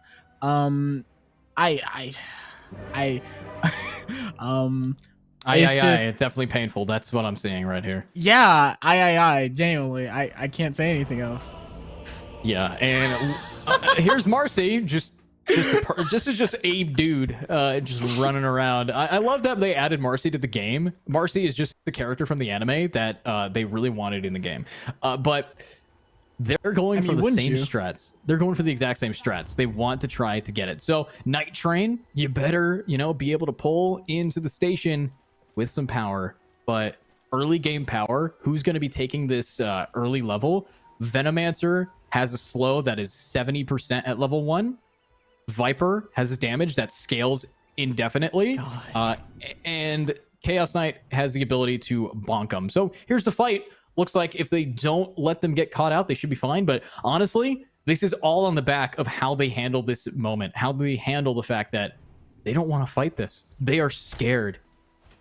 And that's going to be a ton of money. They just got 100 gold because they put the ward down too early. And yeah. Oof. Yeah, you can see the nerves on this team. I mean, like I was saying before, it doesn't matter what happens last game. It doesn't matter if you're going up against the greatest Dota player of all time. These are people. If it bleeds, you can kill it. And regardless of where you are in the set, you always have to remember that. I feel like not fighting for any of the wards, even though your team isn't really that early game based, is probably not the best. Like just not going for any of the bounties or anything. It's not only that, the fact that they killed the observer ward means they just gave 100 gold. That's over 2 bounties worth of gold to one. And it gives a bunch of experience as well. So it's practically like getting an assist. It's like getting a technical first blood, but that is 3 bounties again. So when we talk about that early game Sora, we talk about who has the advantage here, and I think we know. And wait, they denied the observer ward. So even though they put one down and they wasted a bunch of money trying to kill it for the money back, it was denied by the hoodwink. So they don't even get the cash from that. And they got 4 bounties. Oh, come on.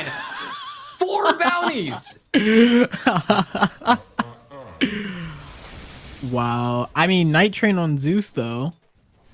This will be the first match we get to see of 2 characters actually being evenly matched in the early game. No insane lead. Viper's gonna put so many feet in so many places. Even though Viper doesn't have any legs. A lot of wings in a bunch of places then, maybe. It's definitely gonna be a flappening. A flappening is A statement I flappening. never expected to hear you say. A flappening. Yeah. Wow. Well, so far, it's going to be the slow pace again. We can talk about this. I don't think that we have too much to worry about. Just kidding. This could be first blood. Stun comes do you through. speak? And CK bonk. And Can we look get at the that. return or? No return on Oh, investment. no. Little one is going to make a little mistake there by not committing. I think going to lane is smart because they need to get near the creeps for XP, for damage. But yeah, first blood, second blood. Bottom also dies. Unfazed is going to prove that even if you are a giant tree, you can be cut down. Yeah, poison does normally do that to plants. Oh, wait. He's out. Is that not death? No, he's up. That's not death. It's CK. When I say GG, Yeah. the second I see this character get picked, it's because his base stats are so fast. Here's a fun fact. CK's base movement speed is 325, which is the equivalent of a Crystal Maiden with boots. CK, as He a has mounted unit, horse. he does, yes, but nobody else with the horse gets to move that friggin' fast. It's insane. Do they It just have is- chaos in their name? No. Oh, I didn't think lore, so. here's a fun lore fact for you. Did you know that Chaos Knight is actually in the Dota 2 universe, the physical embodiment of the element of chaos? And you know what chaos is? Fast. Almost as fast as that death. Oh my. Yeah, this is 3 kills down. This is already, and fun fact, a better start than the previous match because they've killed the carry and Yeah. mid is completely zoned out. So Woofers, if you thought that the last game was going to be fast, if they keep this up, we're going to be seeing a speed run tactic, and I don't think that we were in for watching speed run competitions. That's a different esport altogether. That we haven't casted yet, actually. Although, jokes aside, everyone can always talk about a team when they get handed an early game advantage, even though it was a great play to flank as they did. But to show them, hey, I don't need that early game advantage. I can still win on an even playing field like this. I can still outplay you in the laning phase. I can still out team fight you on even ground. I feel like that also just gives more confidence to this team going later on into the tournament, especially since this is their start. A tournament start like this is such an insane, boost to the mental, especially coming off a loss. I'm going to say this right now. I love the way Woofers plays to the point where I want to see them move on, but I also want them I want to see them fail. You know, it's kind of like if you have someone doing something really good, it's like, come on, you can't be that good all the time. You know, it's not possible. You have to have some slip up, but I don't think they care. I think what we did is we saw them mess up a few weeks ago, and now they don't have that. But why are there 2 observer wards in mid? I think one is going to belong to the Zeus here, so that's pretty wise. But look at that zoning. Look at how afraid Night Train is. He's out of range of creep XP. And yeah, he's going to have to go for the bottled water runes, but a bottle of water is significantly less healing than, or less efficient than actually having the ability to just stay in lane and get farmed. But talking about getting farmed, Hannibal is just Alive? no. Why do I speak? Yeah, that's what we call a blood grenade. It gives you 50 HP, but then if you use it, it costs you 50 HP, and it does a ton of damage. Okay, so And why did also- the Legion What did the Legion what? walk up that far? Well, I think they wanted to get one of them last hits, but unfortunately, it's the last hit that they're going to be taking is from the CK's hammer. So, Yeah. well played. Yeah, and you look over, I like the fact that Unfazed is being able to pocket support. That's why Trine's really strong. It's a lot of early game heals, but you know, you can't heal a dead body, unfortunately. There's no resurrection mechanic in Dota 2. There is, of course, a prevention of death, and that is coming from Dazzle and Wraith King.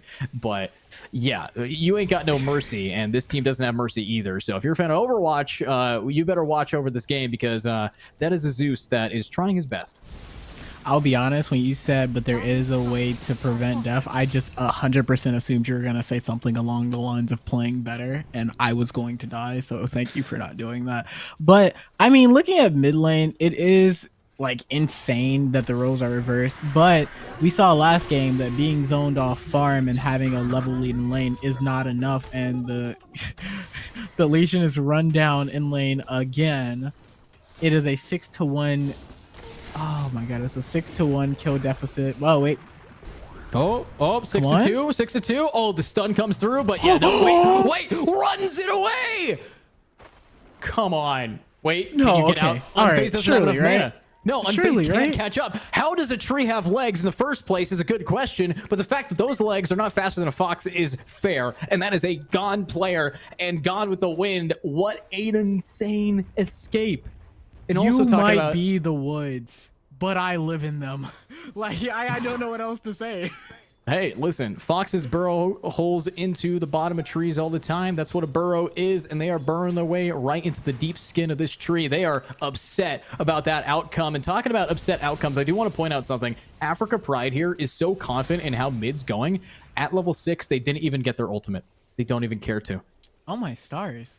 That is such a bold thing to do. I mean, it's like you could get your ultimate and go gank, but you know that your team is doing well enough that they don't need you to gank. They need you to farm. And if a Viper walks out as a core, it's just death incarnate. And Madness is on a dominating killing spree. That's 4 kills at 7 minutes on the hard carry. What's the level difference top lane? Can we see that? That's a level 3 Legion into a level 7. I don't want to say it out loud. I That's didn't just... think I believed, like, because I looked at it, I'm like, huh, my eyes must be deceiving me. Wow. Okay. Well, wow. I mean, this is gonna be a crazy comeback story. As a gambler, level would I 5. bet on this team right now? Probably not. But hey, maybe I'm about to lose a lot of money. You know, gambling, it's not exactly the best thing to do, but I would put my left foot on the fact that that is another dead lion. Gambling something I've never done. Wait, this tower dive might. Nope, never mind. Forgot No, what that's mobile a I was looking CK at. ult. Forgot what mobile I was looking at. Yeah. Hey, Zeus's ult came through. Hey, they did it. And Wait, the Zeus is they actually kill coming it? back in. No, they can't. Wait, no, they can't. That's a level 7 versus a very Zeus, low. come on! Beautiful Smiting double chaos kill. down with lightning. Finally Oh my getting 2 God. kills on the carry. Another mid gank though. Viper went bottom. They got a kill on the Treant, which isn't as rewarding, but I will point out, CK's gold spree ended. The more kills you have, the more valuable you're worth, as you might know. But one thing that you might not know is the bonus gold is just so thick in Dota. That is 700 gold that went to the Zeus alone. And look at that, more damage. Right there. Oh wait, they have to bail. They had to. They don't want to be too close to that LC, but LC doesn't have ultimate, so they can't get caught out. Blade is just going to keep walking away. And look at that, pathing right through the trees. And talking about pathing through, Marcy pausing the game and disconnecting. We might see a little bit of ping issues coming out here. So All right, shout good, out to because- servers. We need to talk because I'm absolutely shocked that Zeus managed to pick up 2 there and then bot lane couldn't finish that kill. This could be a turn. What I will say is I feel like we need to maybe divert some resources towards either getting one of the side lanes ahead from Zeus, because that level deficit top is going to be insane to deal with. Well, the Zeus just died. Yeah. Just got murdered. Just got shut out of I didn't mid with even a see it double happen. gank. Dyer went mid and just killed him. Yeah. And while we were looking at them almost getting the Spectre, we did see a decent amount of damage. So unfortunately, Zeus with a chance. Right now, Zeus is 66% of their entire team's kills. And Zeus is dead. And Zeus has had a really bad lane. So I don't know. True, I think... but... You know, True, but Zeus currently has more farm than the Spectre. That's fair. But 3 characters have more farm than everyone else. So you look over at those last hits and denies. Viper is looking real clean here, and it's just not ideal. Not ideal for us. And itemized wise, You have Kemp, the Marcy, going pure bracer with, 2 bracers, 1 for each arm, as we joke Naturally. about. Decent amount of stats. And at level 20, at minute 25, those stats are doubled per bracer. So they have investment. They have next game already set up for success. And this is also win probability. As you can see, Dyer's really favored there. Really favored, like 95% win probability right now. Listen, Ed, all of those numbers you just spouted in my general direction don't mean anything when you have to remember, what is Zeus? A god, all right? And who could bring back a game like this? Only God himself. Come on, Zeus. Cook, please. Show us why you sit on top of Olympus right now, please. I just want the game to go longer if you can't tell. Please. Yeah, but the funny thing is this team, yes, you have a god, but we have 2 people with poison. And everybody knows you can poison a god, apparently. And case in point, though, oh my god, the counter pop. Oh my the stars, that heal. healing it back. And oh, wait, rest in peace, Zeusy boy. Take a nap. That's a big ultimate, a big slow. Everyone's taking some damage. And there's the Marcy flying in, ulting, and bye-bye unfazed. The Fist of 1,000 Punches is going to just beat you down like Bruce Lee. And Kemp is there to clean house. And unfortunately, Marcy is dusting them. Wait, little one, you have your ultimate. Yet no chance. You're not going to be doing anything to that. Look at that. You can't even hurt him. He's just still attacking the tower. He's going to take your tower right in front of you. Enter what are you gonna the do? dragon, exit that man's life. What I will say is the reverse 3 gank is kind of hilarious. They said, oh, you're going to jump us. That's fine. And then just proceeded to do the exact same thing. I don't know if the win chance is getting slimmer and slimmer, but as long as there's a chance, I've seen teams make crazier comebacks happen. Oh, yeah, is that another? You know what? You're right. That's a kill. Zeus gets 1. Boom, big pick. So, I think you're right. I will say this though, Sora. I've seen teams get comebacks before. I haven't seen them do it against Woofer fans. Fair. The last time I saw Woofer fans play, they lost. But the second that they had any momentum, which didn't happen last week or last month, last qualifier, it was different. We see a little bit of a comeback every time, all the time, to really start picking things up here. But what I will say is this is a free farmed Chaos Knight, and yes, you just witnessed that correctly. That is a crit at 11 minutes for 700 damage. LC has 1200 HP. Yeah, There might be a problem with that. very much a problem. What I will say is, as we watch this gank absolutely decimate. Oh, Zeus coming back. Never up, mind. Zeus smiting her down, but she lived. Oh, what'd you say? Nothing. I didn't say a thing. Yeah, and, well, 1 player did live, No, they and didn't. 2 players did die. Yeah. Oh my God, Blade Boost still got it. Yeah. That's wow. Actually, I mean, the dual damage did come through, so we did see the first duel of the day go through. but I don't feel like you want your first duel stack at 11 minutes on Legion. I'm I'm you're assuming right about you that, wanted but a little earlier. you wanted it at like 8 minutes at the earliest, the second you get your ult off, but you don't have anything that besides the Zeus to help finish it. Hannibal, the lion that was supposed to be supporting them, has level 5 still. Doesn't even have their ultimate, doesn't have the guarantee, doesn't have the zap finger. It's called Finger of Death for a reason. It's the finger of death. He points at you and goes zap, and you die. So, I mean, what can you expect? This is just scariness. But, Halloween was 2 months ago, and yet we are still looking at the repercussions of fear in these teams. And Hannibal, I think, is about to understand that. Look at that, TPing out, knows I'm going to die if I stick around. Wait, what are you doing? I think you misread the situation there. I think I did, but we did see that QJD is dead. And Whoa. you're going in on 3? Bad idea. On Chaos? Wait, look at that. Doesn't do anything. And instead, Yeah, you're dead. I was gonna say before all of the team fights started to happen that I feel like Woofer is giving away a lot more than they need to, especially to the Zeus.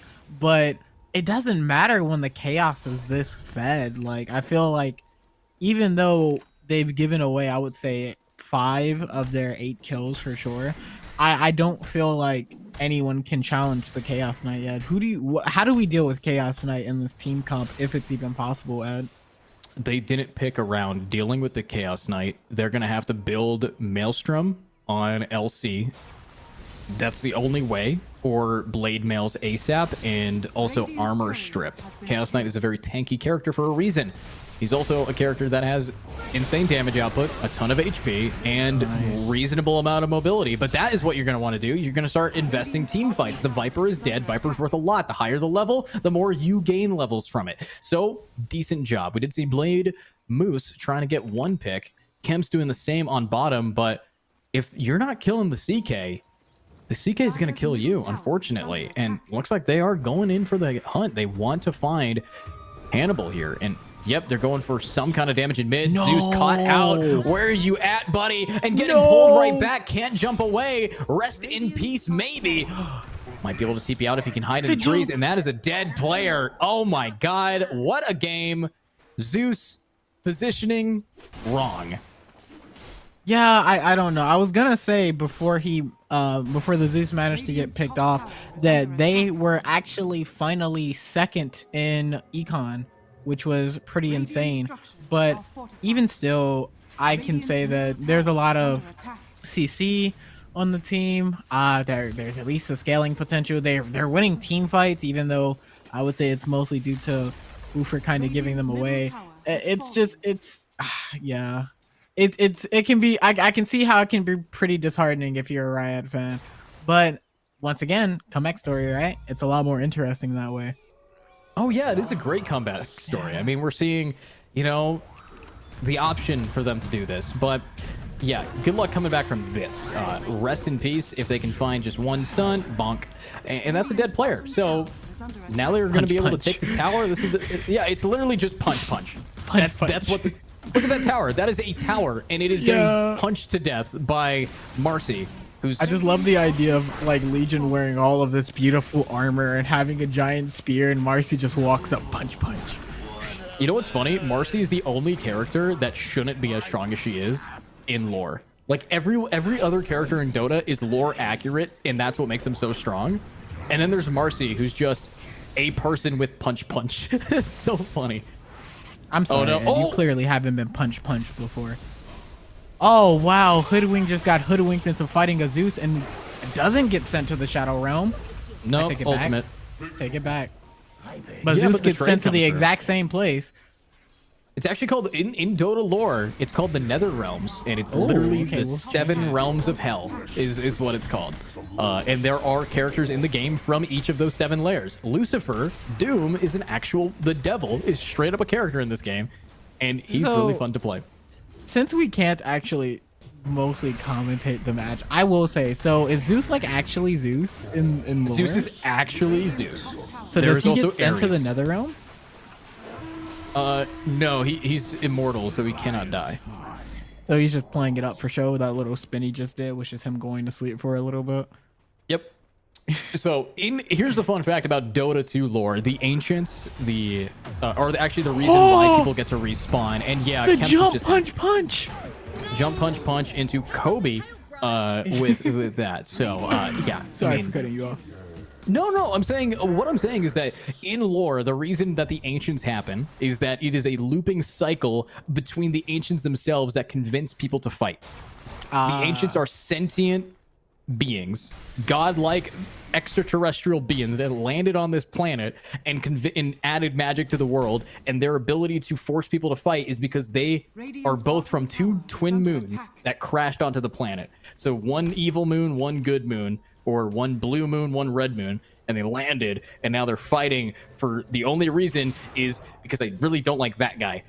And that's Dota 2 lore. I mean, isn't that such a fair reason to fight, though? Yeah, well, talking about lore, here's the reason that we are seeing a big pick. Wow. just great stuff.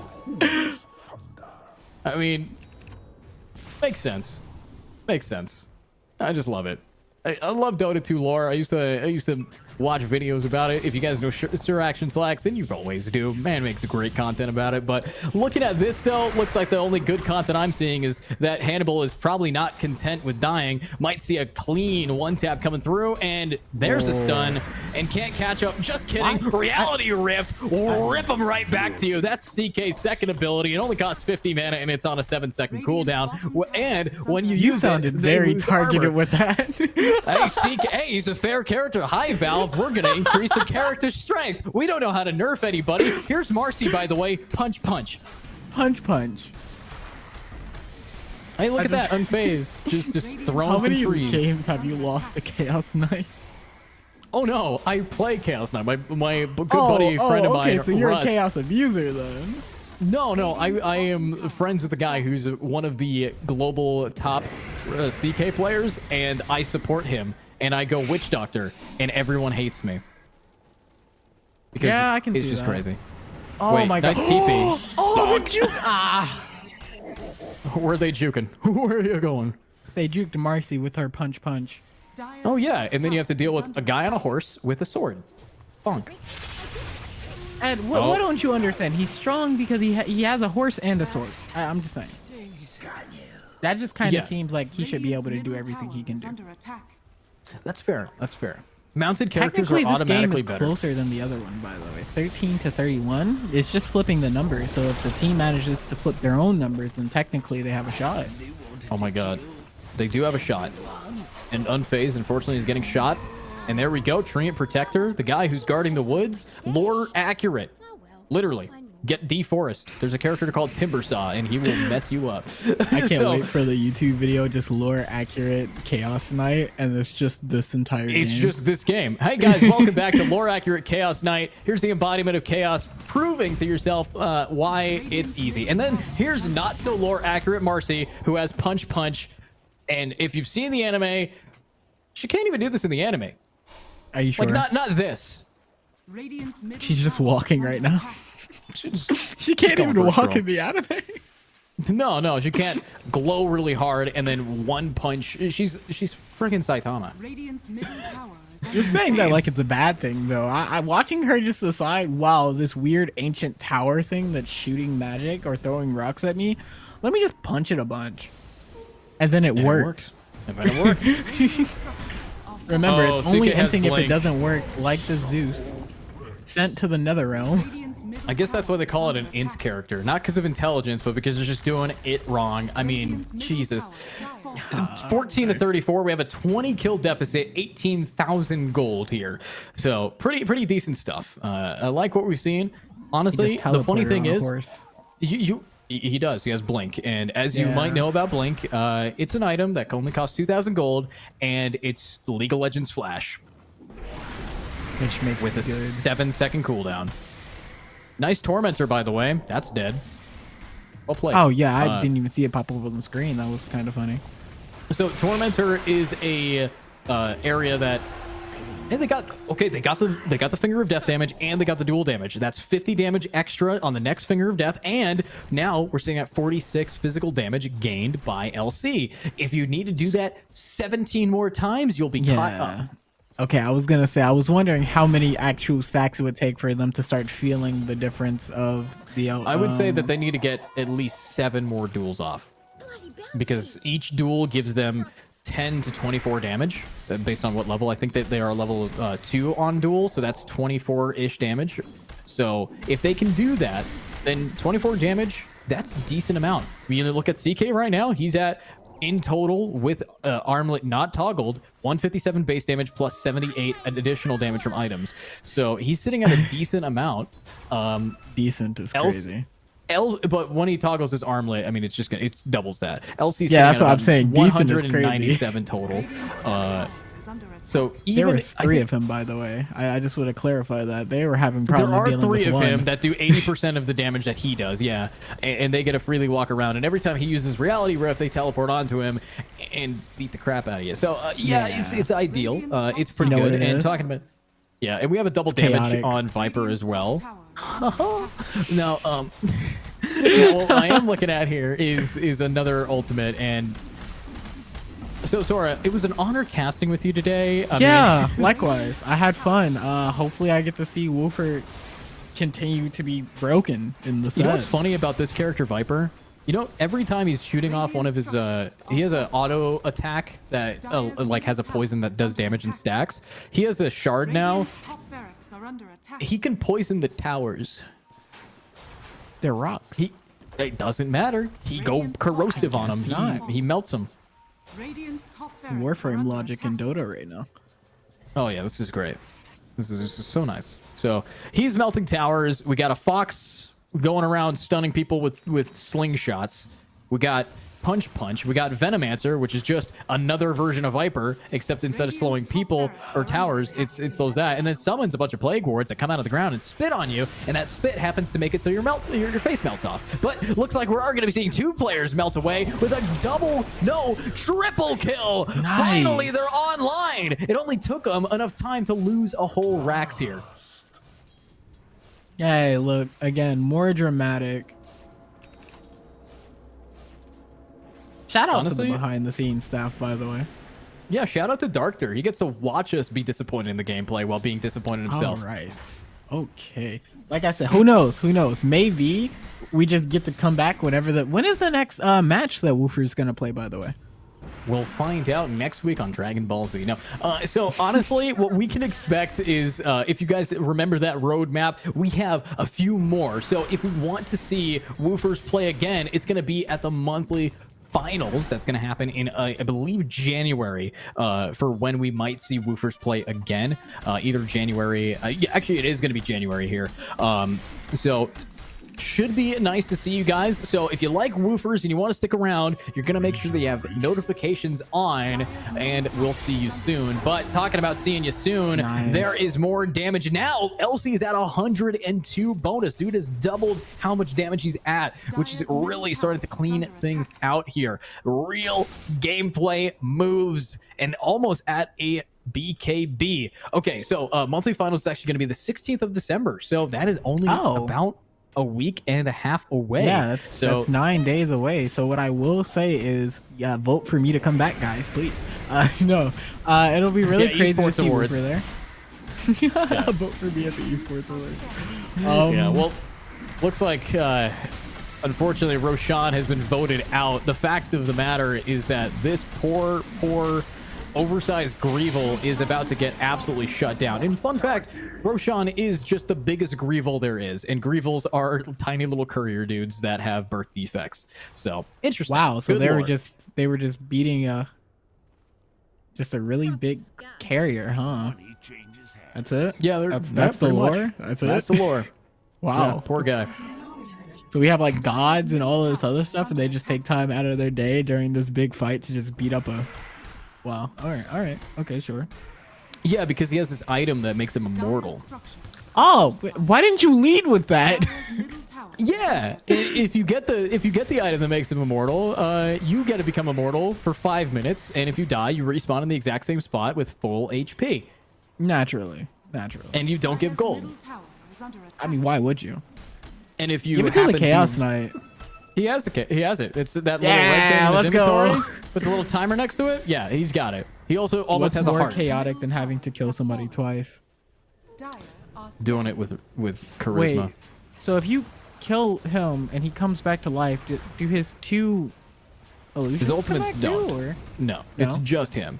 None of his abilities reset. It's not a refresher orb. Eventually, Roshan, when he comes back stronger each time, and with a new item that's equally as good as a Aegis, like an item called Cheese. It's literally just a piece of cheese, but it heals you for 2,500. And faster as well. Yes, Daft Punk, for sure. So looking at this, I mean, that's the CK using the Aegis to knowingly kite this entire team. And Marcy flies in with a stun. What a stun! Oh my god, and the cleanup crew. This is why the team fight's there. But Madness is going to have to bring the Madness, the Badness, and the Bonkeries, just completely shutting them down. The Mantis pops, but he still has Aegis. Unfortunately, it's going to be short-lived unless they can't finish the job. Aegis is still alive. They didn't even pop the immortality. vitality because of armlet toggles. That item is so dang strong. Now we're looking at only one player die for one other, and they actually got the rack. So they're slowly whittling away at all of the items and base parts of the Radiant. This is perfect. And look at that, Africa. This is the Kunkka that we saw before. It just says, hey, nice towers, nice barracks, nice Lion. You're eating out here. The lion's share of the gold is going straight to Madness. Oh, it's just, that might not be game. Yeah. No?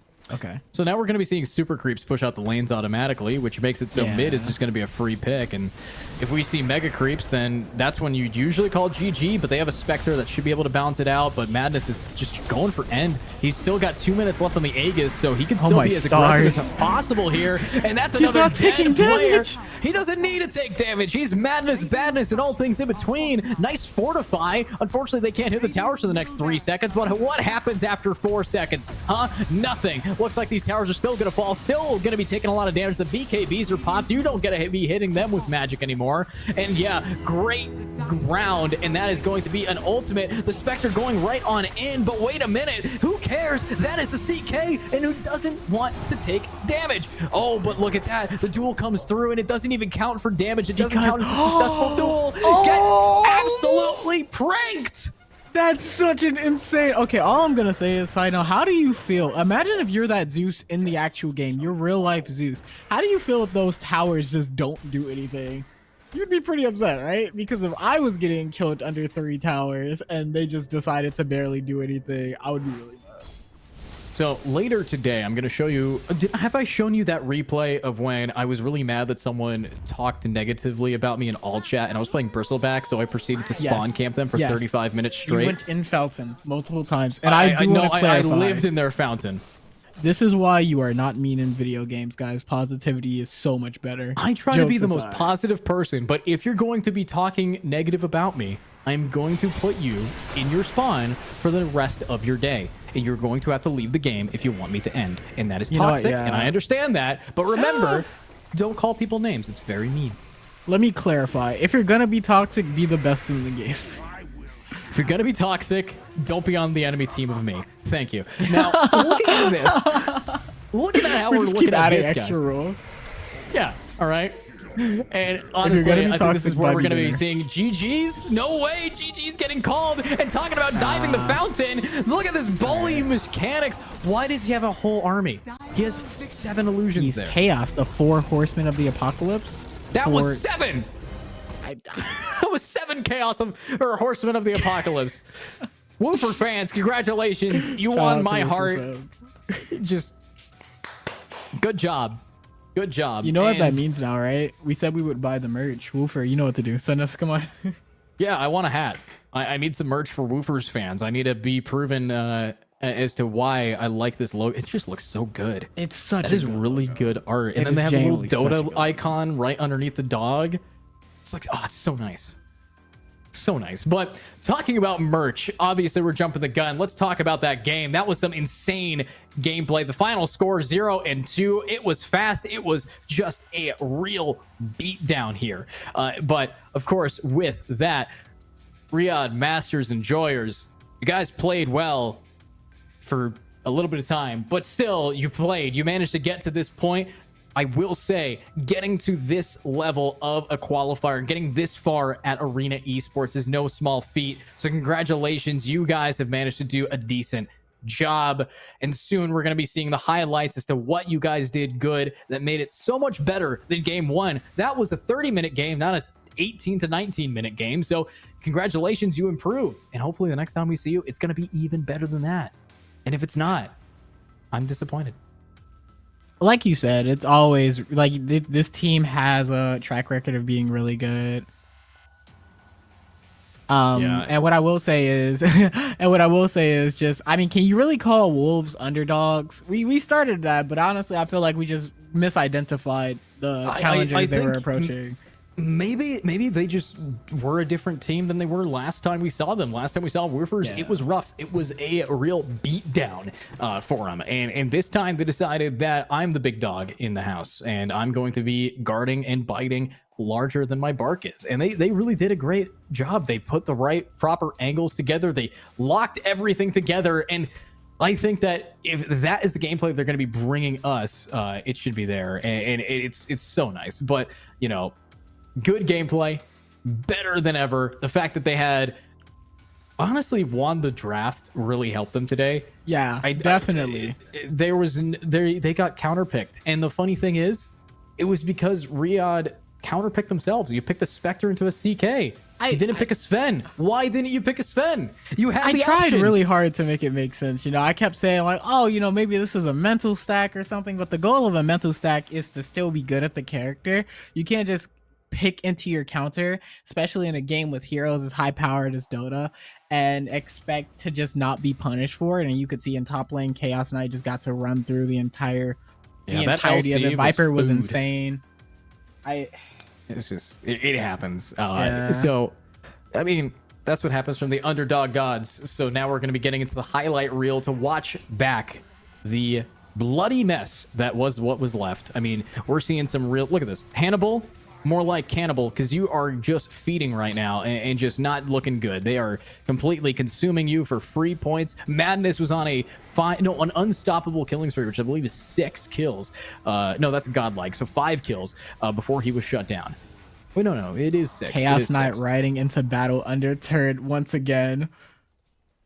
Look at Little One's kiting, though. I will say, look at this movement. Pretty solid. You bought time to allow Night Train to catch up. If he had died earlier, Madness would have been able to get out. Would have left without that double kill coming through. So, you know, they have some of the fundies down, but, you know, even if you have all the fundies, the fact that this gank took 3 players that long to kill one, and then the counter TP, the ultimates, they grouped up, they weren't able to play it. Marcy flies in and beats the living life out of him. And then, boom. It's just so nice. So nice. Just the counter plays. Marcy really just skips the 1-2 and goes 1-2-8. Like, that's insane. I mean, I don't even think they're like uppercuts. I think they're just straight up jabs. Yeah, no, she's just jabbing. She's just jabbing. Straight, like, boom. She's just kind of broken, like, compared to everyone else. She punched a god and murdered him. What I will say about this team is, like you said, I feel like the fundamentals were down. The only 2 things I would say is team synergy, draft, and there was a bit of CC chain fumbling in the first round that led to a lot of missed kills on Luna. Well, I feel like the first round goes completely differently if, like, the first 2 ganks Luna didn't mess up the it's not Sunstrike, but dropping the sun on the banished target. I feel like it would have been a lot better. And just the synergy of this team of Woofer just is insane. They really bunkered down and got through all of their weaknesses after that loss. It really only takes 1 loss. Once you experience that feeling and you see it like slip past you and you have to wait that next month, you come back with a hunger. You come back with that dog in you, and like you said, under gods, not underdogs. I don't feel like that name is justified anymore. I'm excited to see them on December 16th, and I hope everyone else is as well. They put on such a beautiful show, and I'm very excited. Yeah, I was dramatically shocked by how that worked, and I want to see this scoreboard. Honestly, I think that we want to, shout out some of the players on Riyadh Masters. They really turned the game around there, and if they're able to keep that kind of energy going, then I think that they should be in a better position to lock themselves in for next time, as they have some notes to take away from. Case in point, on a certain notes that they really need to work on: positioning. Zeus was caught out. Yes, Zeus had some great ganks and great flanks, but the second you are caught out because you want to get too much farm, you're going to have a little bit of an issue here. So, Sora, as we're back on and ready to really become the gamers that we are, I need to see how the real damage is going to be dealt in the next time we see them. Obviously, there's one more invitational qualifier that we might be able to see them have a repeat of what previously went down. But looking at everything, looking at the gameplay, I think that they need to work on a lot, and I don't know if they can do that in such a short period of time. I think that it came down to a skill diff, because you have to remember, this team of Wolf, they were the worst team up until this point. Everyone else put them down. They took a while to get back into the here. So if that is the worst and you had to fight against it and that was your outcome, I mean, I don't know. Maybe you're not going to be able to subtract enough from this to actually walk away with success. But good luck on your next ventures. I think that everyone on this team has the potential to get a lot better, a lot faster. And as an NAX pro, I will say I am expecting to see some of these players do bigger and better things. I think that the movement skill from the LC, the ability to stack up some of those dual damage was great. I think we saw a lot of great skills for them to be able to bounce it back. But as we're going to be looking at that scoreboard, I'm going to be hoping for some real gameplay. But Sora, it's been an honor to cast with you. It's been an honor to do it here at Arena Esports, powered by Etisalat, by and our strategic partner, AD Gaming, our broadcast partner, Playtonia, and our broadcaster, the guy who makes sure that we can look at the scoreboard in about 5 seconds here, Darkter. So shout out to everybody behind the scenes. Shout out to production to turning the scoreboard onto 9, and we get to see exactly how this game went. 130 dual damage earned, 6 fingers of death earned, yet none of it compared to the net worth of this team, dominating in the cash department. They could buy the bank and sell it to you for cheap. Yeah, I will say that you can see how much gold is on the Chaos Knight here, and that gold was 100% felt. I mean, first off, always a joy to cast with you. I really hope we get to do it again. It's always fun. Looking at this scoreboard, though, looking at the econ, the Chaos Knight has enough gold for almost 4 members of the enemy team. Like, that is an absurd amount of gold on a singular person. His KD right now?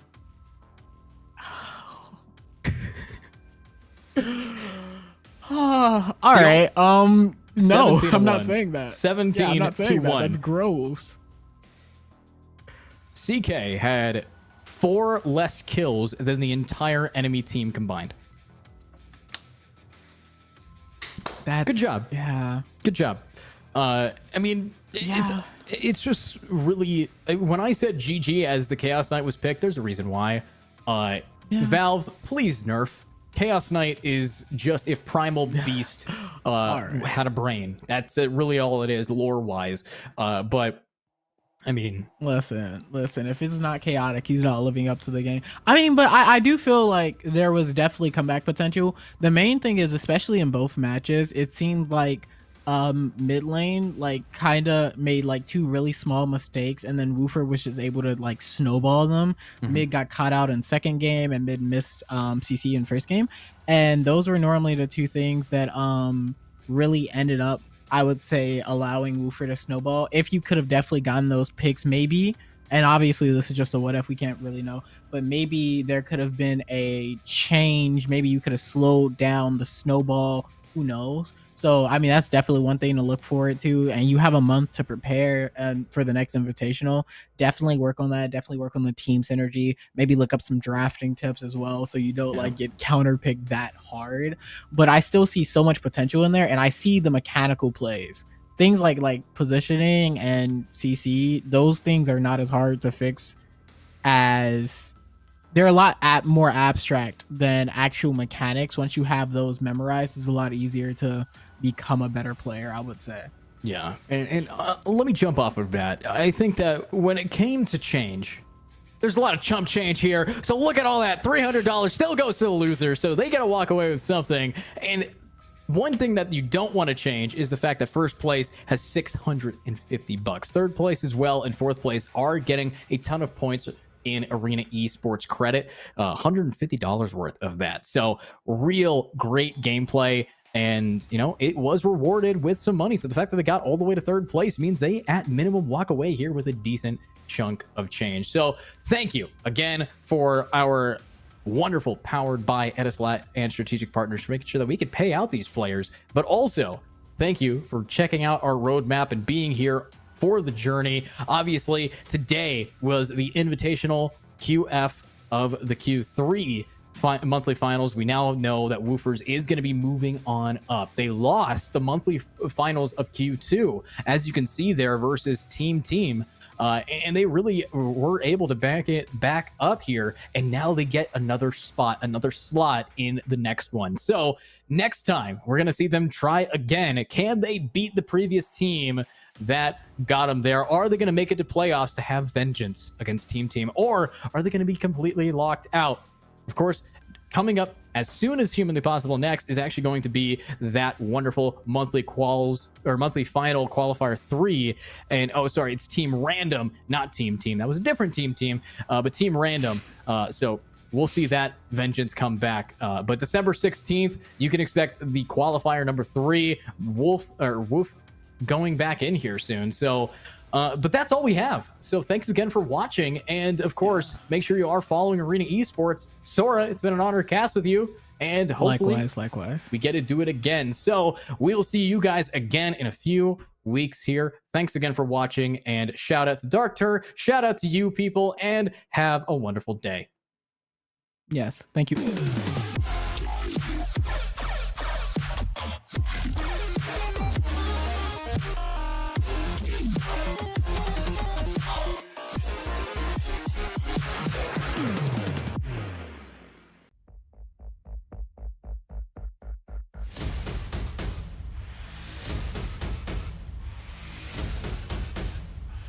Let's do this, Abu Dhabi!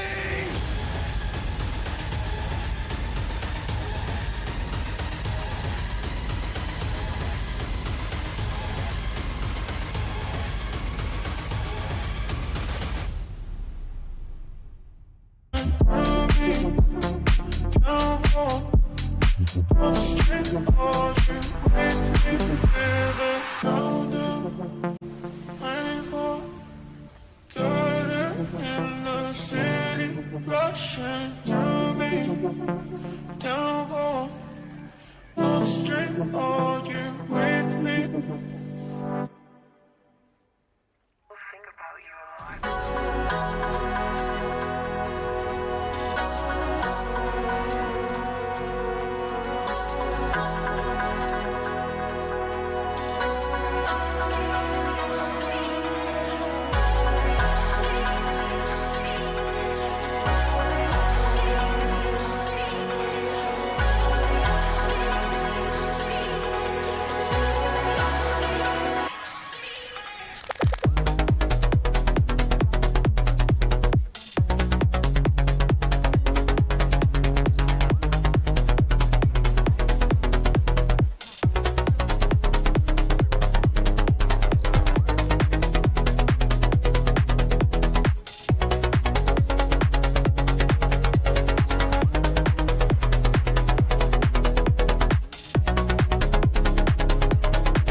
On the surface I look fine. My brain feels heavy, my traumatized mind. And I'm so tired I can't feel my eyes. Whoa, whoa. I'm petty but I know how to lie. I feel feelings that I can't describe. I'm not breathing but I'm still alive. Whoa, whoa.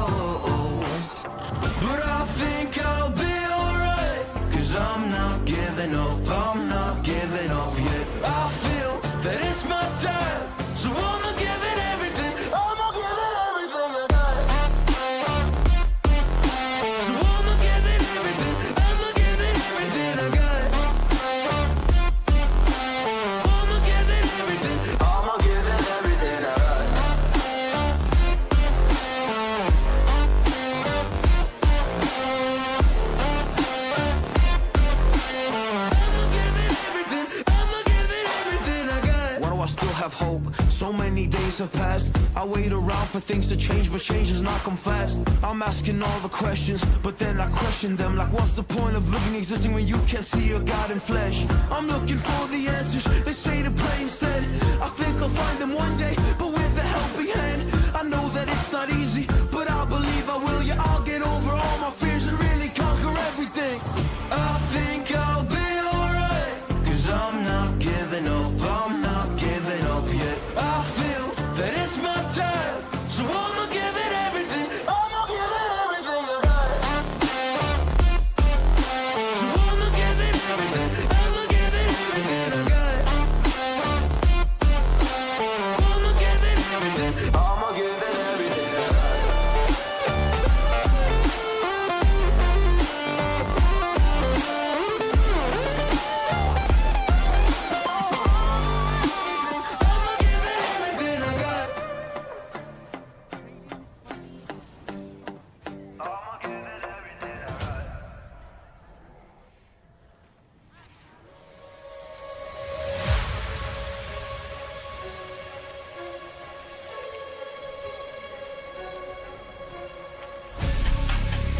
Well, this one is a knocker. Step in on the dance and I just my dance. Everything scatter. Right?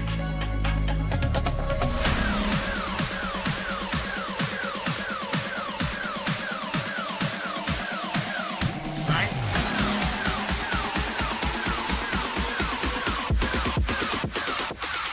Come cross. Right now, man, active.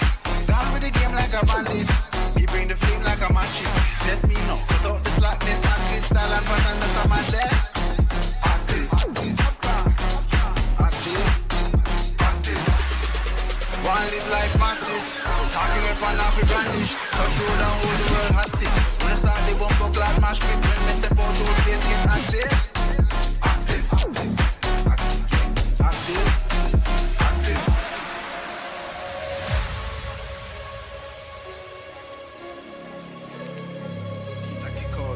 Hey, can you stand now?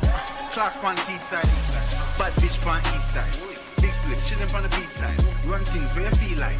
Cake big, have a carve out the peace side. Freestyle now, millions for each line. Too cool, when I need ice in my beverage. Test this bigger, please find the exit.